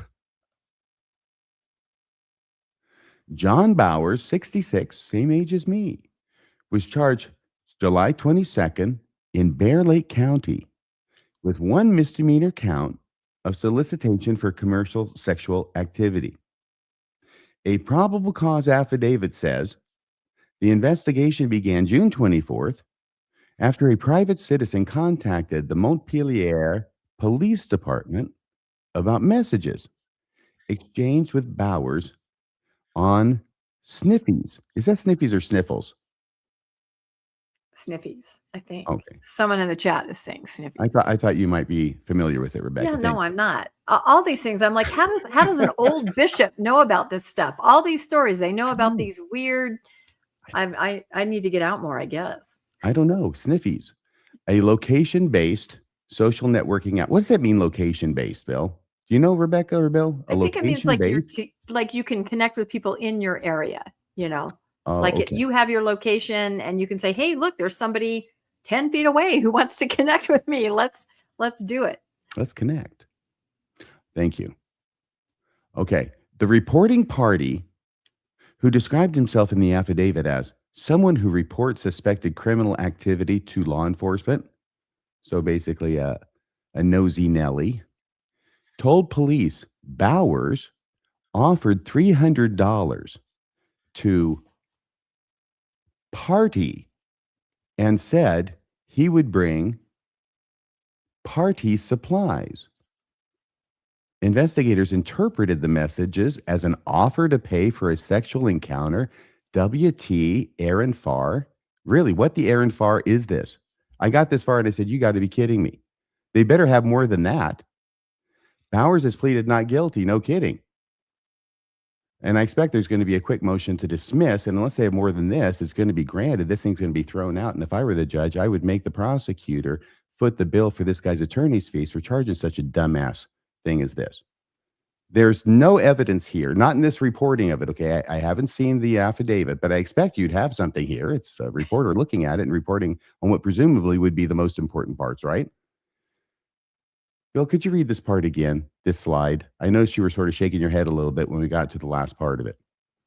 Yeah, the reporting party, who described himself in the affidavit as someone who reports suspected criminal activity to law enforcement, told police that Bowers offered $300 to party and said he would bring the party supplies. Now, understand, the prosecutor has to prove beyond a reasonable doubt that these references are to buying women for sex. Yeah, the reason I shook my head is because, like you, there would have to be something more than this. Yes, we're And paying if- women for sex, I should say. Right. Yes. I would read it like alcohol or drugs, let's party Yeah. supplies that are, hallucinogens, something. But I Decorations? would never think.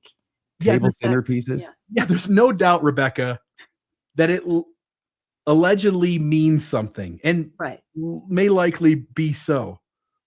But in the legal system, beyond a reasonable doubt, when he walks in and says, I had my kazoo, I had my hat with the string on, you're going to have to be able to argue something that proves that that's probably not what it was. Yeah, Right. exactly. And he should say probably nothing. Say, let them prove it. And they can't, not unless they got something more than this. Says investigators interpreted the messages as an offer to pay for a sexual encounter. Yes. Bowers has pleaded not guilty. This is why prosecutors have to beware of such investigators, and they are out there. And most of them are in the State Patrol. Little State Patrol humor out there. Hope not offending anybody. On May 21st, investigators with the Montpelier Police Department, assisted by the Wyoming Division of Criminal Investigation — I could tell you some stories about the State Patrol, and someday I will when I was a prosecutor — contacted Bowers outside his Afton law office while executing a search warrant for his electronic devices.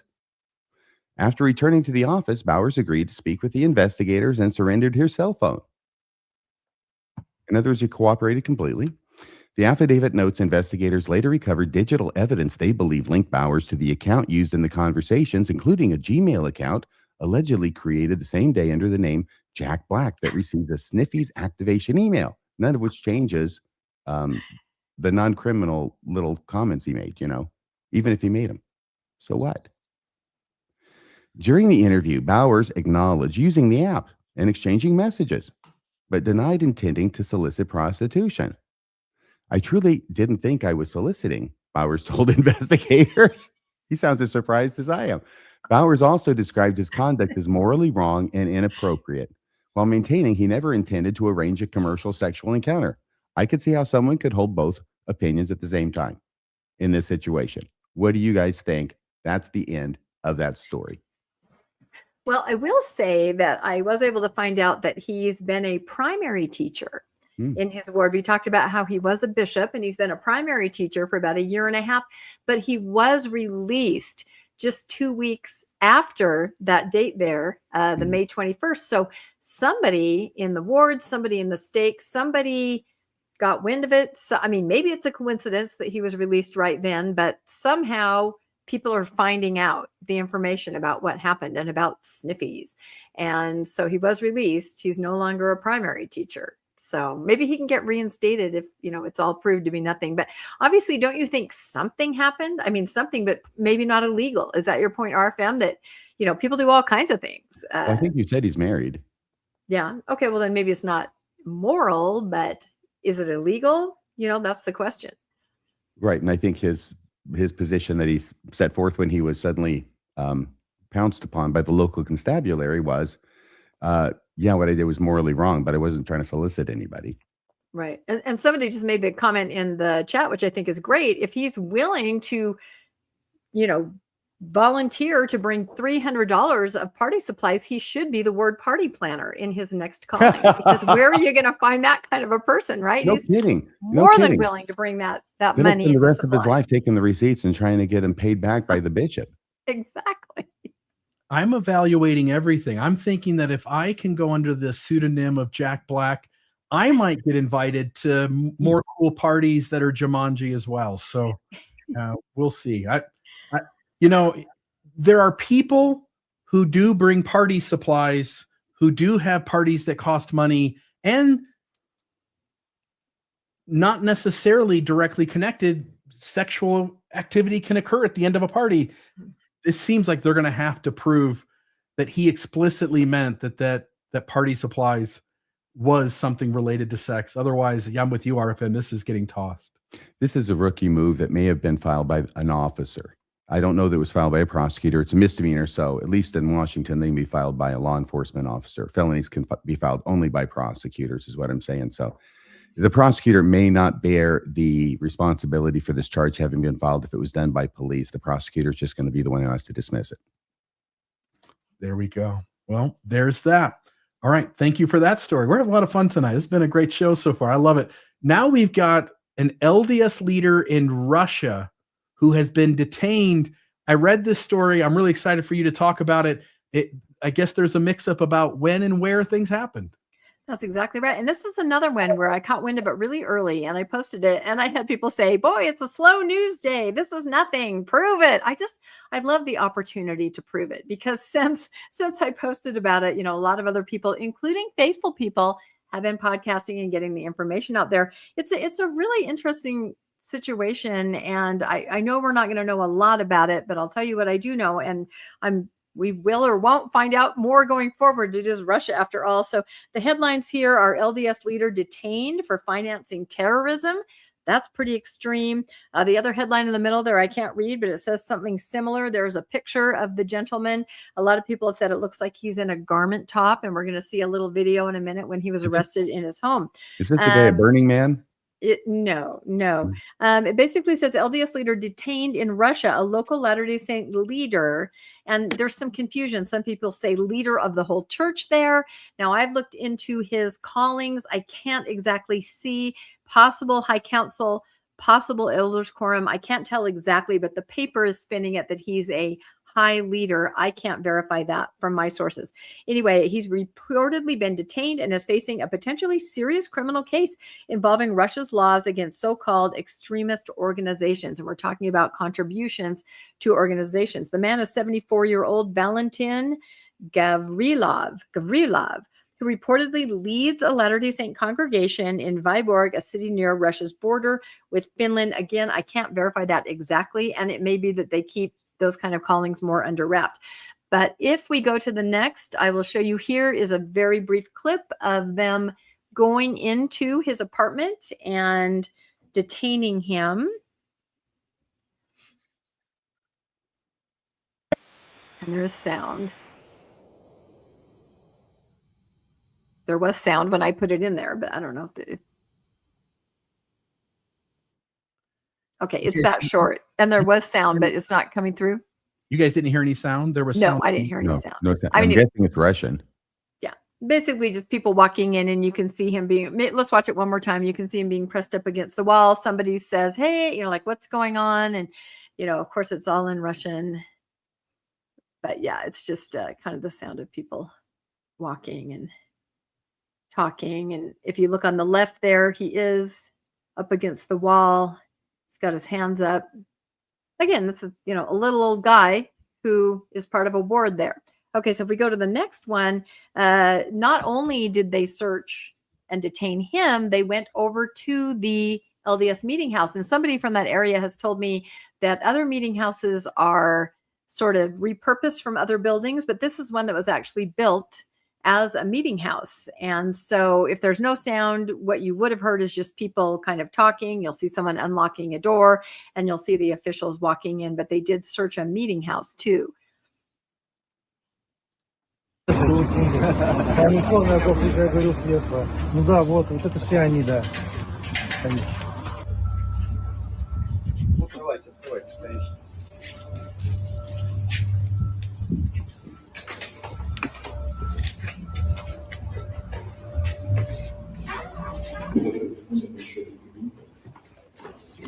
I hope they're feeling the spirit. Yeah.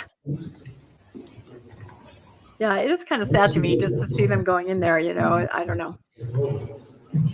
It's pretty scary, I think.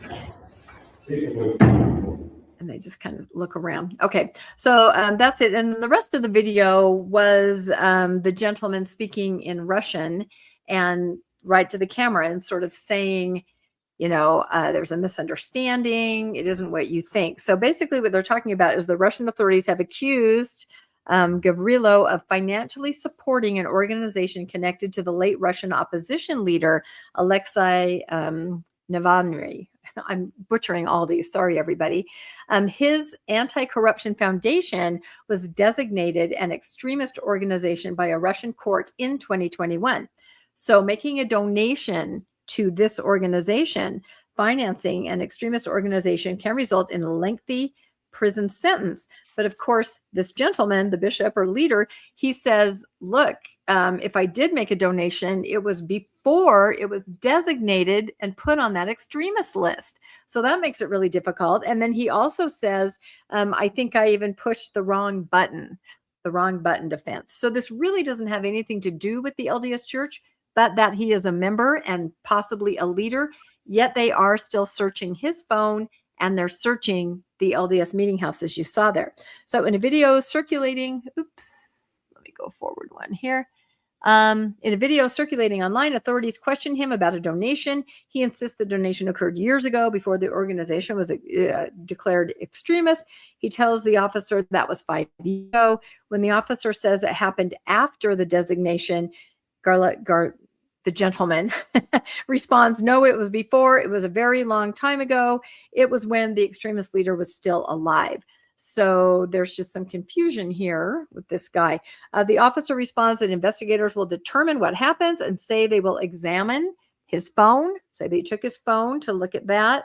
In addition to going into the church building, there are conflicting reports about the alleged donation. One account says that the transfer occurred accidentally after he clicked a button offering financial assistance. So he went onto their website in order to not donate. Exactly. That's it. So the Russian security officials reportedly searched an LDS a Latter-day Saint meeting house, as you saw in Viborg, as part of the investigation. And this is important because the Latter-day Saints have already faced significant restrictions in Russia. In 2016, the law severely restricted missionary activity. I think, remember that. And the LDS Church subsequently stopped referring to its missionaries in Russia as missionaries, just calling them volunteers. We've seen that in other countries, of course. And it appears that this is like a personal donation, doesn't really have anything to do with the church, but he could still be in a lot of trouble. I will say one more thing. As I was kind of online messaging back and forth with a person there in Russia who was letting me know stuff, the person casually mentioned, oh, yeah, I don't know if this will affect the opening or affect the Russian temple. And I went, stop the presses. Do you guys remember when I reported about a year ago that the Russian temple had been built? I had randomly run into a family member who said that their family member had been instrumental in getting that temple built. President Nelson announced it, but nothing ever happened that we knew of. And I kind of just said anecdotally, I talked to somebody who said their family member was on the committee and they really did push it through and there is a temple. Here's a second person telling me that there is a temple there, not open, and could be because of this kind of legal pushback that's happening, getting stronger.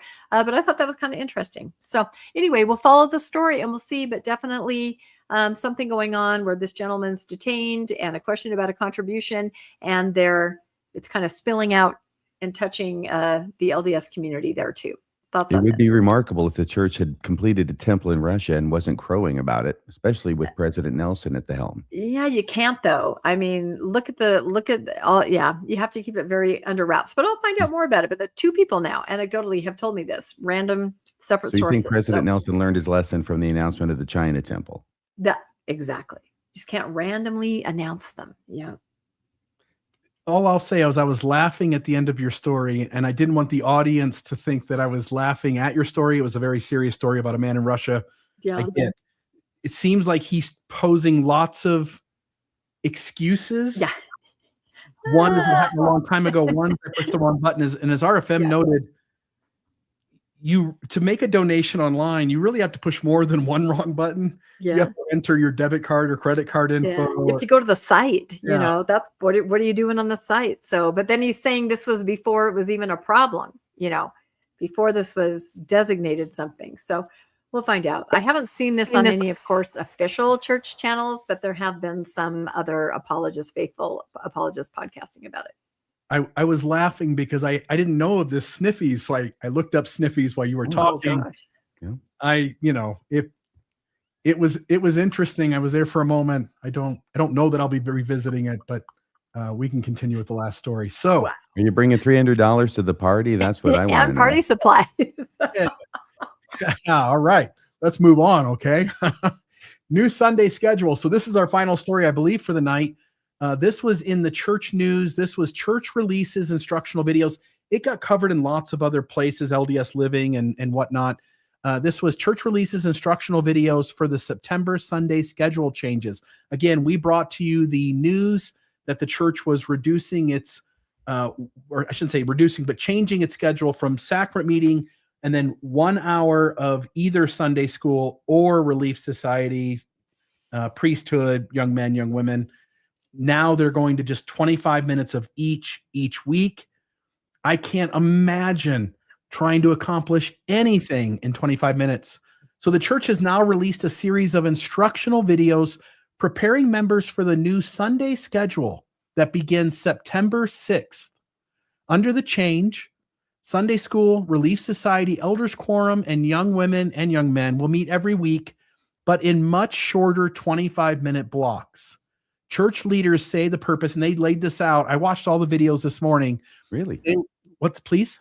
I said, really? Yeah, I watched all the videos this morning. You took one for the team. I did. And I did put it on 1.5 speed on half of them. And then half of them you could put on 2 times speed. You know how church leaders talk. It goes really slow. So it wasn't too bad. So church leaders say the purpose is to focus more directly on Jesus Christ, strengthen gospel learning in the home, and increase fellowship and belonging at church. How's it going to increase it? Yeah. Well, I think when I read that last one and read between the lines, it was when we did every other week different things, a lot of people stayed home. And by making people have to come every Sunday, we increase fellowship and belonging at church.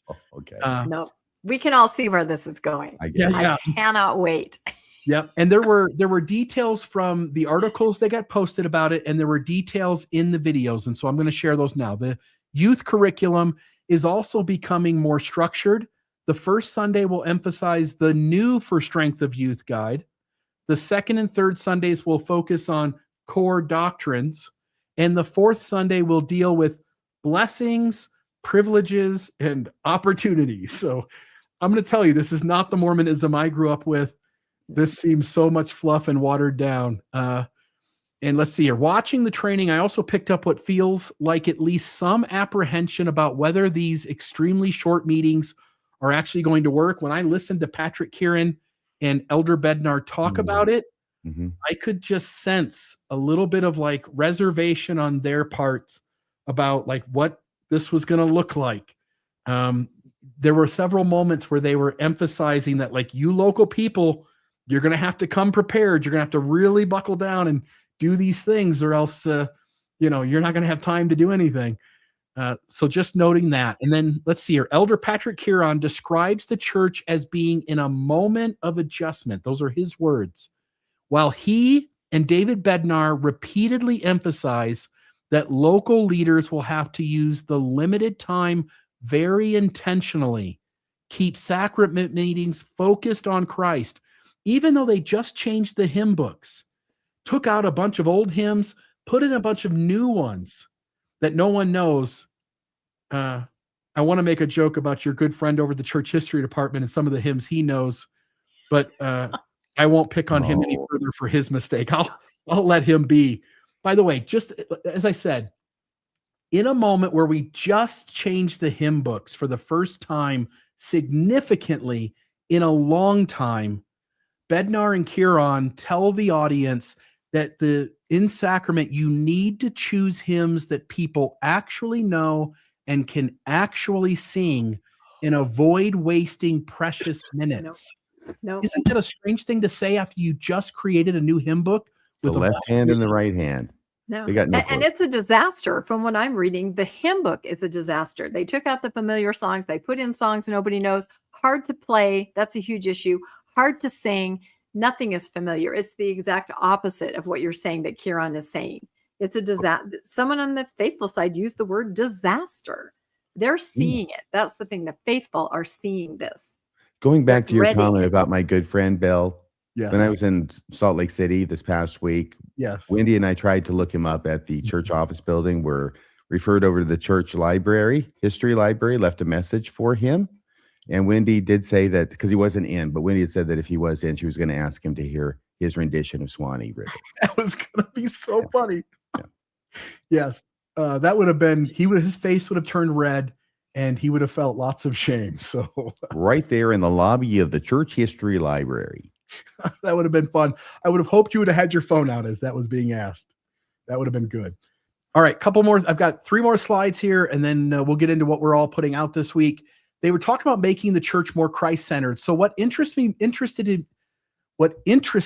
me most was the repeated emphasis on making the church more Christ-centered. I'll just know that's a positive aspiration. We have all been clamoring for years that we need to stop emphasizing Joseph Smith, who has a very checkered past.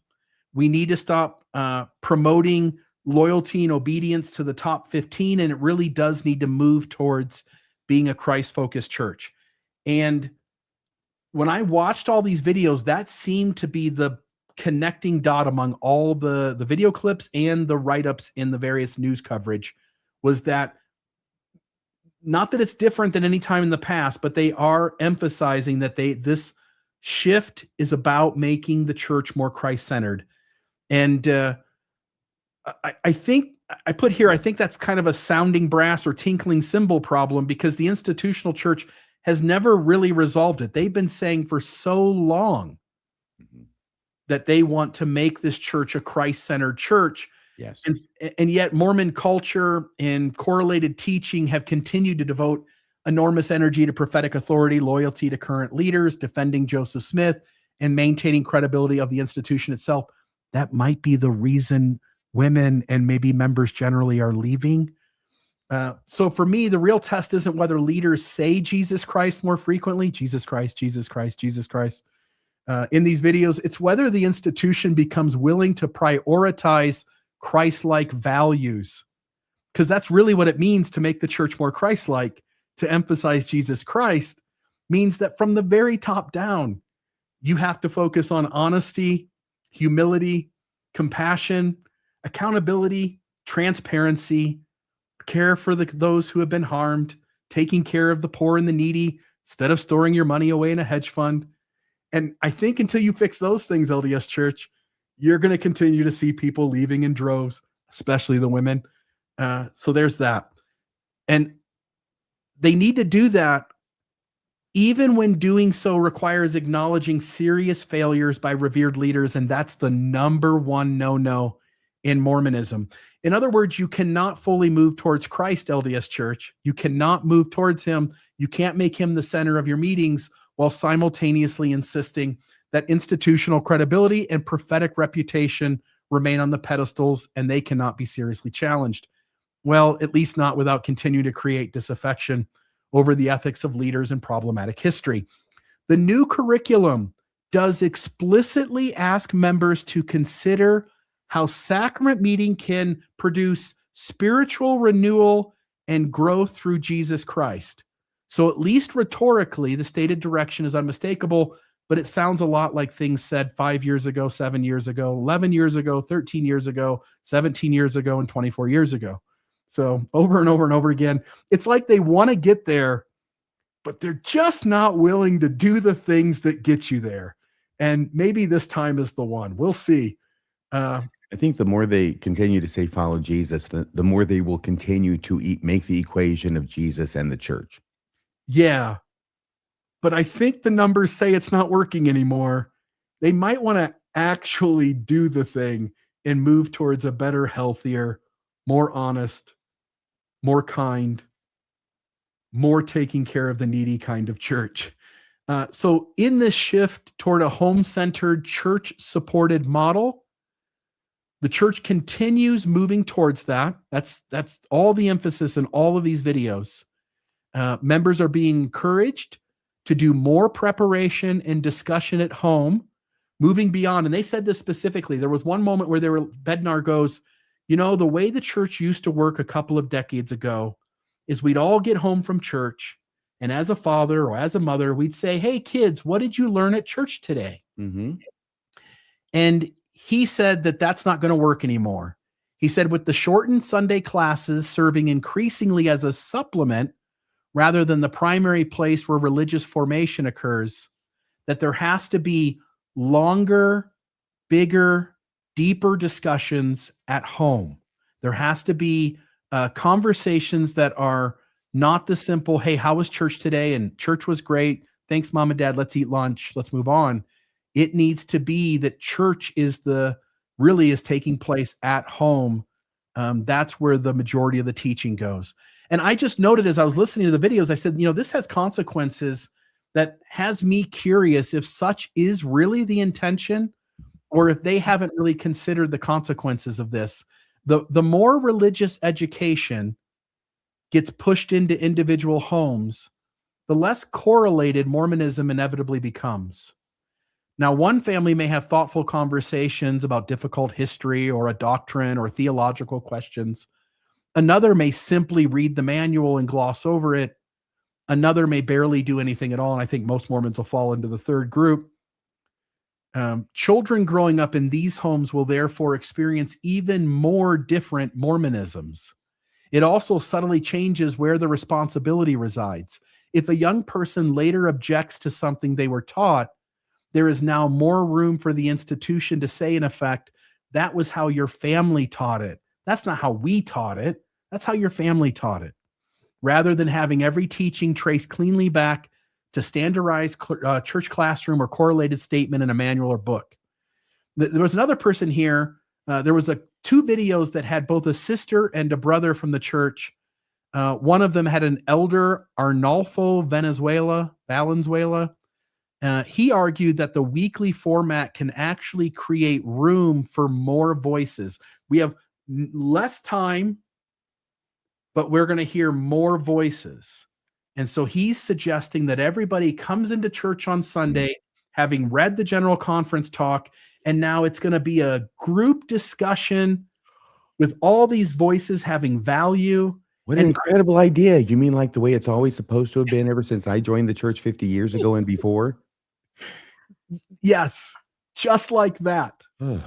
Except not as structured, right? Like the gospel doctrine teacher comes in and reads the lesson and has the paragraph that says, don't talk about the second anointing, don't talk about the polygamy in 132, and they manipulate the classroom so as to never go to that place. This, according to him, this is going to be a safer space for everyone to have conversations in the directions that they want to. Do you know how crazy that's going to be in 25 minutes? It's going to be a failure. I can see it now. It's not going to happen. They don't want it to happen. No. I give this 2 years tops. Maybe less. The faithful are already dreading this. I'm always over on faithful social media. They are so just dejected about it. They know the burden that's going to be put on them as teachers. They know that they don't get to maybe stay home one Sunday, right? They have to go every week and put themselves in the system. And I have to ask of upper leadership, have you never been to a real church, another kind of a church, where you go there and get instruction from someone who's trained in pastoral care, who may be a theologian. You sit and you receive, you learn, and then you go home and you talk about it. Exactly what you said, Bill. What'd you learn at church today? And you have these discussions. No one is going to do this. The only people that are going to do the home church are people like my family growing up. And it's going to be very difficult and rigid, and it's going to put a huge burden on the family and the kids. But I agree with your point. A lot of people right now say, I was never raised like that. I never heard that. You're going to hear that more and more because they're not going to hear that. They're going to be raised by parents who didn't hear it like we did, and it's going to be a whole new church. But just lip service to Jesus, Jesus, Jesus, Jesus. But none of the real content. But I feel really bad actually for the faithful people because they're not looking forward to this. They can see it because they're the ones in the trenches actually trying to implement this. And it's a delusion. I don't know who thought of this, but it's completely a delusion. And I don't know if you guys want to talk about the post that we all saw today where somebody said that they were in a high council and that they were told the schedule change is a blessing because there's only going to be about 20 minutes max for discussion. And we don't want discussion. Yes, that would we be just want to talk about Jesus. And we've all said we thought that was the reason behind it. I think that is the reason behind it. No discussion. No But deep. you can only get so far dives. in a limited amount of time, which is why generally, sacrament talks are 15 minutes, and same for general conference talks. Even if you're an apostle nowadays, you get 15 minutes and that's it. Lessers get 10 minutes if you're 70 or some other officer. That's usually the way it works. So going back to this, I just wonder if anybody has brought up to the leadership the idea that the extent to which they continue to push off church functions and church-centeredness to home-centeredness could be the degree to which they are making themselves extinct. Yeah, the one caveat to push back against that is that the talks that are going to be used for this 25 minutes are general conference talks. The ward gets to pick them, so ward leadership gets to decide what general conference talks from the last 6 months get used, and so it is a way for the leaders to have their voice put back into the room. But as you point out, 25 minutes with a gospel doctrine teacher isn't enough. But at least a gospel doctrine teacher who's prepared a lesson can come in, if they're good, really focused, and at least make a couple of good points, getting the class sort of to move on something. What Elder Valenzuela says is that this is going to be a meaningful shift away from one teacher delivering a lesson toward members teaching one another. Can you imagine a room of 25 people teaching one another in 20 minutes? Can I just say that once again, that's the way it's always supposed to have been, because they always cite to the same passage in the Doctrine and Covenants to say the same old thing that never freaking works. It's never worked. It never will. And it's not 25 minutes. Bathroom breaks. Has nobody thought about this? And I'm just not even talking about the primary. I was a primary teacher. We took 15 minutes at the beginning of each class to walk them down the hall, take them to the bathroom, get the wiggles out. I'm talking about adults. By the time people get into those classes, the teacher may be speaking, but not everybody is going to be there. And then finally, maybe 15 minutes of instruction. I saw the saddest little short. It was by one of the young women general presidencies.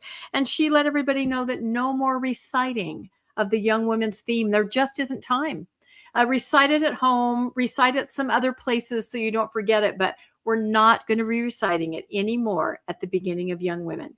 So I went to a Jehovah's Witnesses meeting.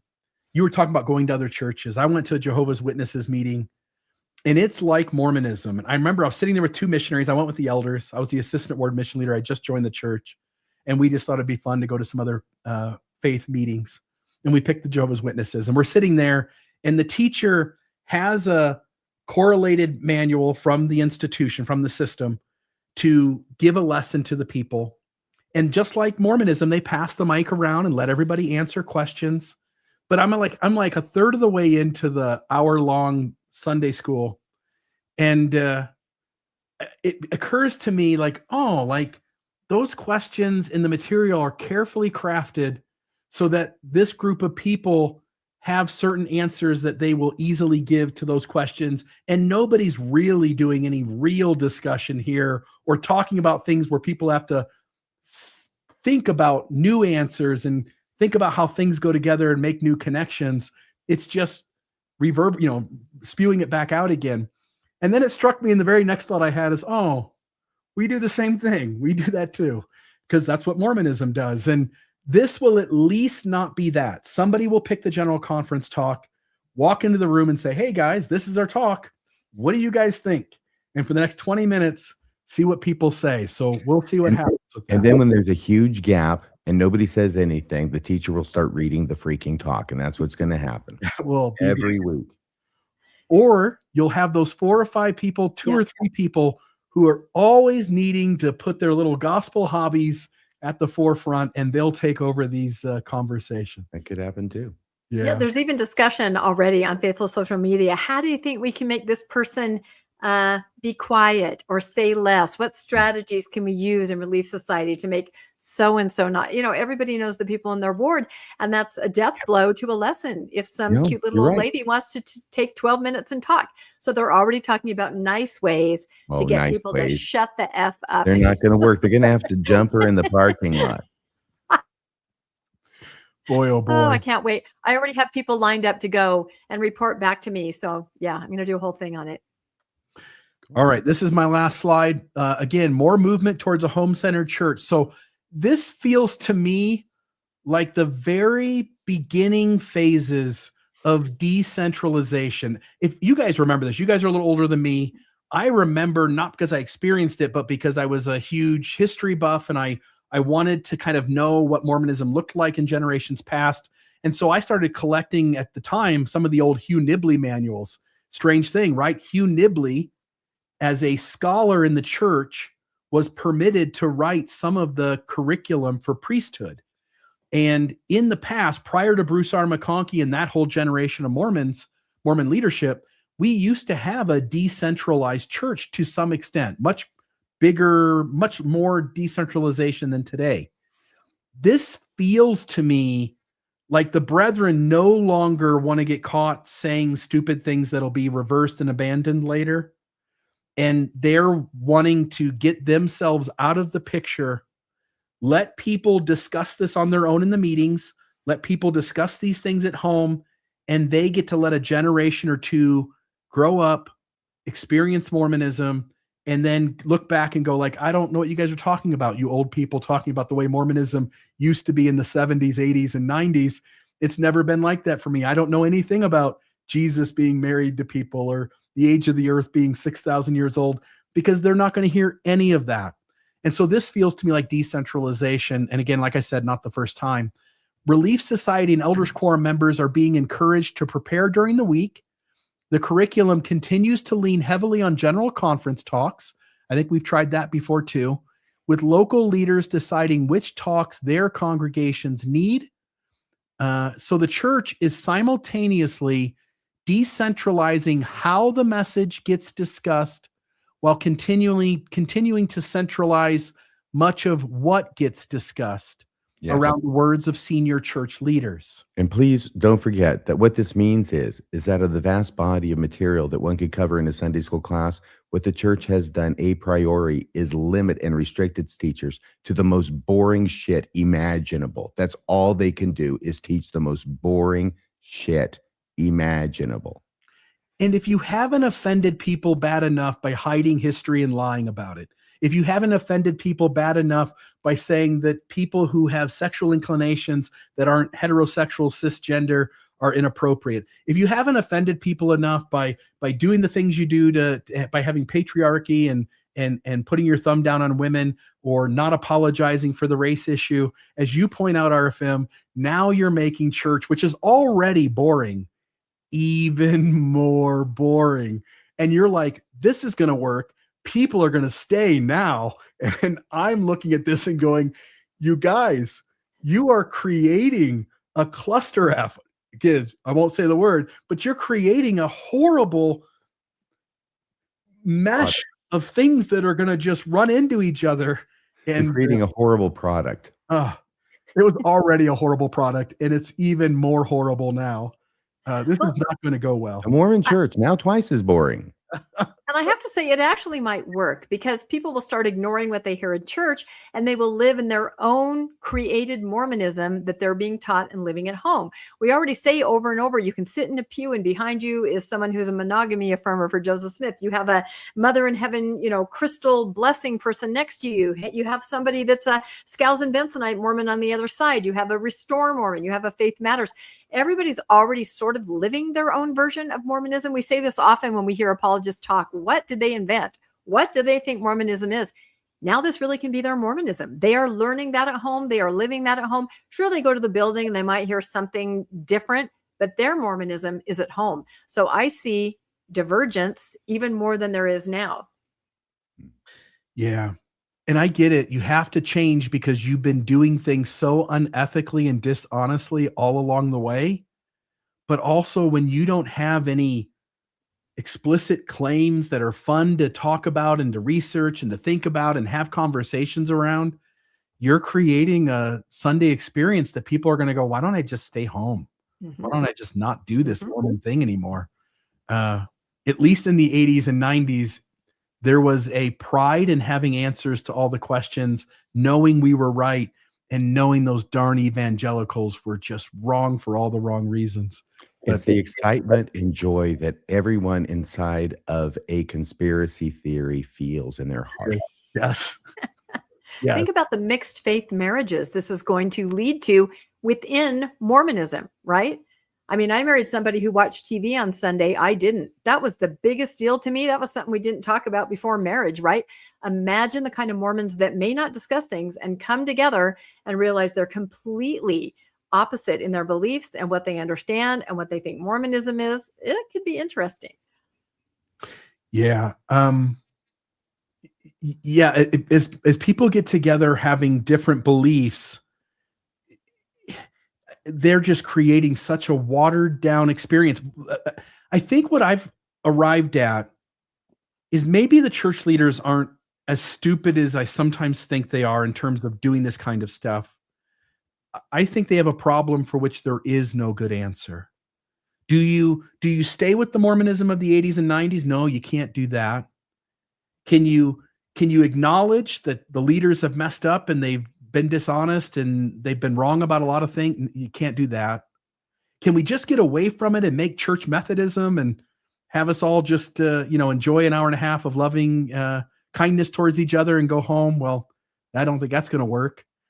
I just don't think there is any good answer, and this may be the lesser of all evils. We'll see what happens. Throughout the training, there's also this framing that change itself is fundamental to the gospel. Bednar goes on this rant about how repentance is change. And the Book of Mormon talks about us having personal change, the mighty change of Alma spoke of, and that this is a moment for the church to go through change, and we shouldn't be bothered by it because change is part of the gospel of Jesus Christ. And so now the church is being asked to change in this particular moment. That may ultimately be the most interesting thing to watch. If this really creates more voices, more genuine discussion, stronger communities, and a church more centered on Jesus and member autonomy in regards to belief rather than institutional loyalty, well, that would be meaningful movement. But if the format changes while the underlying hierarchy of whose words carry authority remains essentially untouched, then we may discover that Mormonism has changed the architecture of Sunday without changing nearly as much about what happens inside as these leaders are encouraging with their words. I'll just finish. On the right, you see the Liahona magazine, which will be where the conference talks are taken from.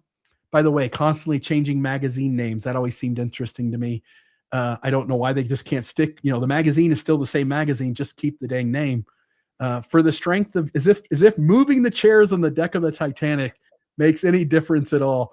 The new For Strength of Youth manual is there. Again, it has also reduced the amount of rigidity, and it's just a lot more fluff than it used to be. At the very top, I show the diagram we showed months ago about how that 25-minute is all going to be used up with an hour-long sacrament meeting. And then at the very bottom, it's time for a home-centered church supported by what it takes to place inside our branch, ward, and stake buildings President Russell M. Nelson. I can't wait to see where this prophetic leadership goes. This is going to be amazing. You know, I'm not opposed to change myself. I think change can be a good thing. But given the fact that God is reputedly omniscient and can see everything in the future and has all that power and everything, could you just get to the version of the church schedule that's the good one and save us all these intermediary steps? That's all I want to know. The one they're using in the millennium when Jesus is heading up to Sunday school. Can we just go there now? Is that okay? No, it's so much fun along the way. It's about the journey, RFM. And there is another magazine they just announced because people are very confused. And the Young Women Presidency came out and they go, okay, you might be confused on this, but there's a magazine that's going to come out with the lessons for young women. You know, that's going to come out. You're going to read from that. So there shouldn't be this much instruction on how to go to church. Drive up to the building, walk in, sit down, and just, you know, experience. It shouldn't be this difficult.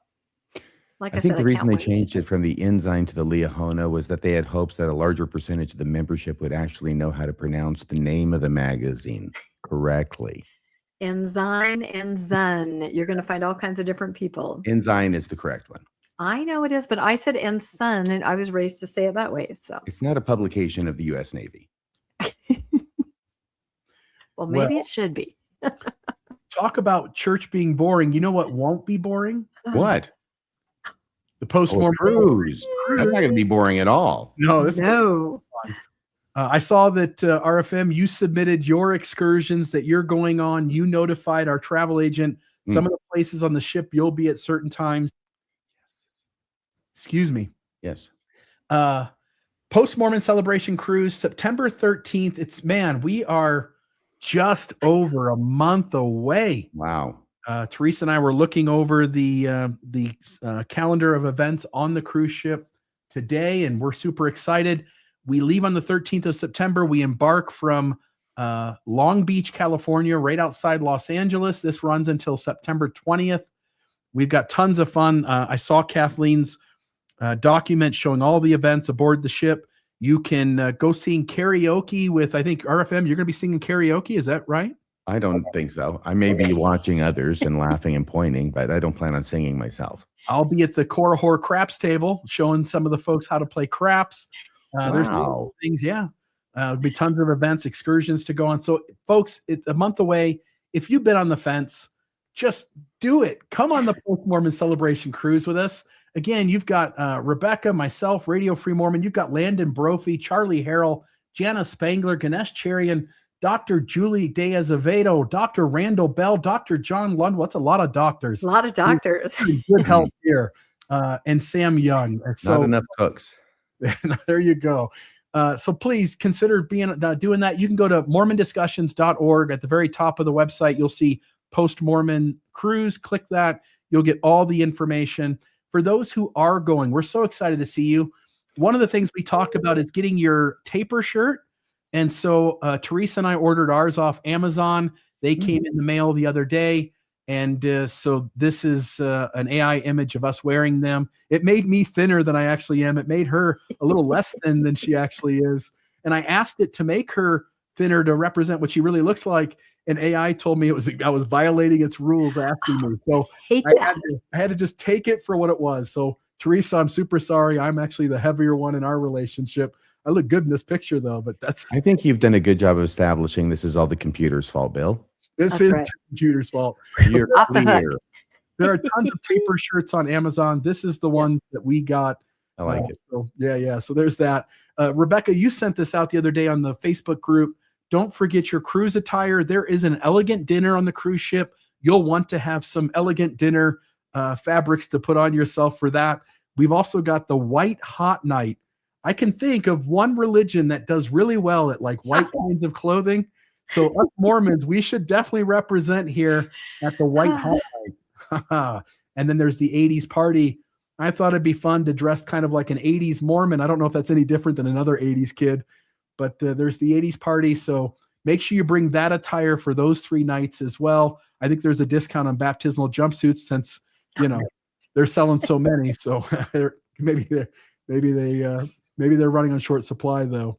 And then tell us about these lanyards that in the taper. Yeah, we were on the first day, like Bill mentioned, everyone's going to wear a shirt of their choosing that has a horse on it, right? But then for the rest of the cruise, we are all going to be given by our wonderful cruise director, Kathleen, a bright orange lanyard. We're going to find that hanging on our cabin doors. So we're going to wear that so we can kind of spot each other. And I thought in addition to that, I bought myself a couple tapir pins I'm going to put on the lanyard, stickers, let's just make it fun so we can all recognize each other, because there's about 200 people so far. And hopefully some of you will still, yes. I'm sorry, how did you pronounce that word? Okay, it's pronounced different ways. In my family, we did the French version, tapir, because it was our spirit animal of our family. We did not know it was a post-Mormon symbol. So it could be taper, or it could be tapir, tapir. I'll have to check again, just like I did with the amicus brief. But anyway, the point is, let's make this fun. Let us be able to recognize you if you're coming. So sticker, lanyard, shirt, it's going to be awesome. And there will be lanyards that are eye-catching. Yeah, bright orange. Provided for every attendee. And those should be, by the time you get to your room, again, you got to come on board the ship. You got to go watch an hour-long meeting where they explain sort of the rules of the cruise ship and the safety standards. And then after that is over, when you go to your room, your luggage will be there, I think just outside your door.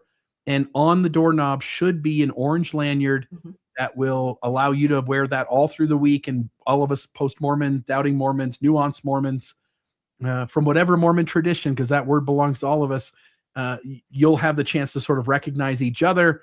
And it's going to be a lot of fun. We'll be eating dinner at night all together. And so, folks, if you I really want to go, I'm on the fence, just come along. And for those who are going, it's going to be a great time. All right, let's get into what we're doing this week, and let's get the heck out of here. This has gone so long tonight. Well, we're making up for 2 weeks. That's right. So I'm just going to quickly go. Last week, this is already released. Ganesh, Joseph's pet rock, the seer stone that started it all. Ganesh, we had tons of fun. We laughed our way through this, but some really awesome, interesting information you may not have heard before about the seer stone, the pet rock. Also, another episode already out from last week on who authored the Book of Mormon, my little series I'm doing with Patrick, word print studies. Really exciting announcement. Commissioning a new word print study. Yeah, someone had to do it. Nobody else is doing it. Patrick is doing it. This is amazing. We've got some universities lined up, and we'll give you more information on this. It's episode 5. How many episodes are there in this series, Rebecca? What was that? Episode 5. How many episodes are there in this series? At first, we thought 10. It may be 15. There's always new information. I know this is your favorite series, RFM. So yeah, one of these days I'm just hoping it continues to go on forever. You know what? Actually might, until the new word print series comes out, and then you'll all be sorry. Then I don't you'll trust all word know. print studies anymore. Exactly. It seems to me like they can be manipulated to say anything the author wants. Our favorite part of doing the series is having you make your comments when I announce it's coming out. So anyway, this one is already out from last week. So check that out. Coming up Tuesday night, tomorrow night, Mormonish's regular spot. I think if I can go, can I move forward? What happened to my arrows? One more. One more. There we go. Okay. I don't know if you guys know, but pretty amazing person has started something called the Mormon Graveyard, where he puts things that have been put into the grave from Mormonism. I talked to the person, and we talk about this website, the Mormon Graveyard. That's tomorrow night, Tuesday, 6 p.m. Mountain Time. And one last one coming out later this week on Thursday. We're going to talk again about the real story behind LDS missionary ads. I aired this about a year ago, but I've had so many people request it, and so many more missionary ads. This is a huge buzz around this. We're going to watch this again on Thursday. Whew, that's it for me. What about you guys? Like the Elephant Graveyard. You are putting out about as much content as RFM and I combined. My goodness. I have to keep up, and it's a competition. We all know it. No. RFM Wednesday night, Mormonism Live. We're putting together a panel. It's going to be a big panel. It's going to be raucous. It's going to be fun. It's going to be the Sunstone after party from people. Most of these people were present. Most of them presented. And just trying to get a bunch of us together, talked about a couple of things, each a funny thing that happened, an interesting thing that happened. It's going to be a blast. Join us, please, Wednesday, 6:00 p.m. Mountain Time. Perfect. And then Thursday morning, I should have the discussion number 3 of the LDS missionary discussions. If the church was honest, that should be sometime around 9 a.m. So look out for that. Mormonism After Dark, RFM.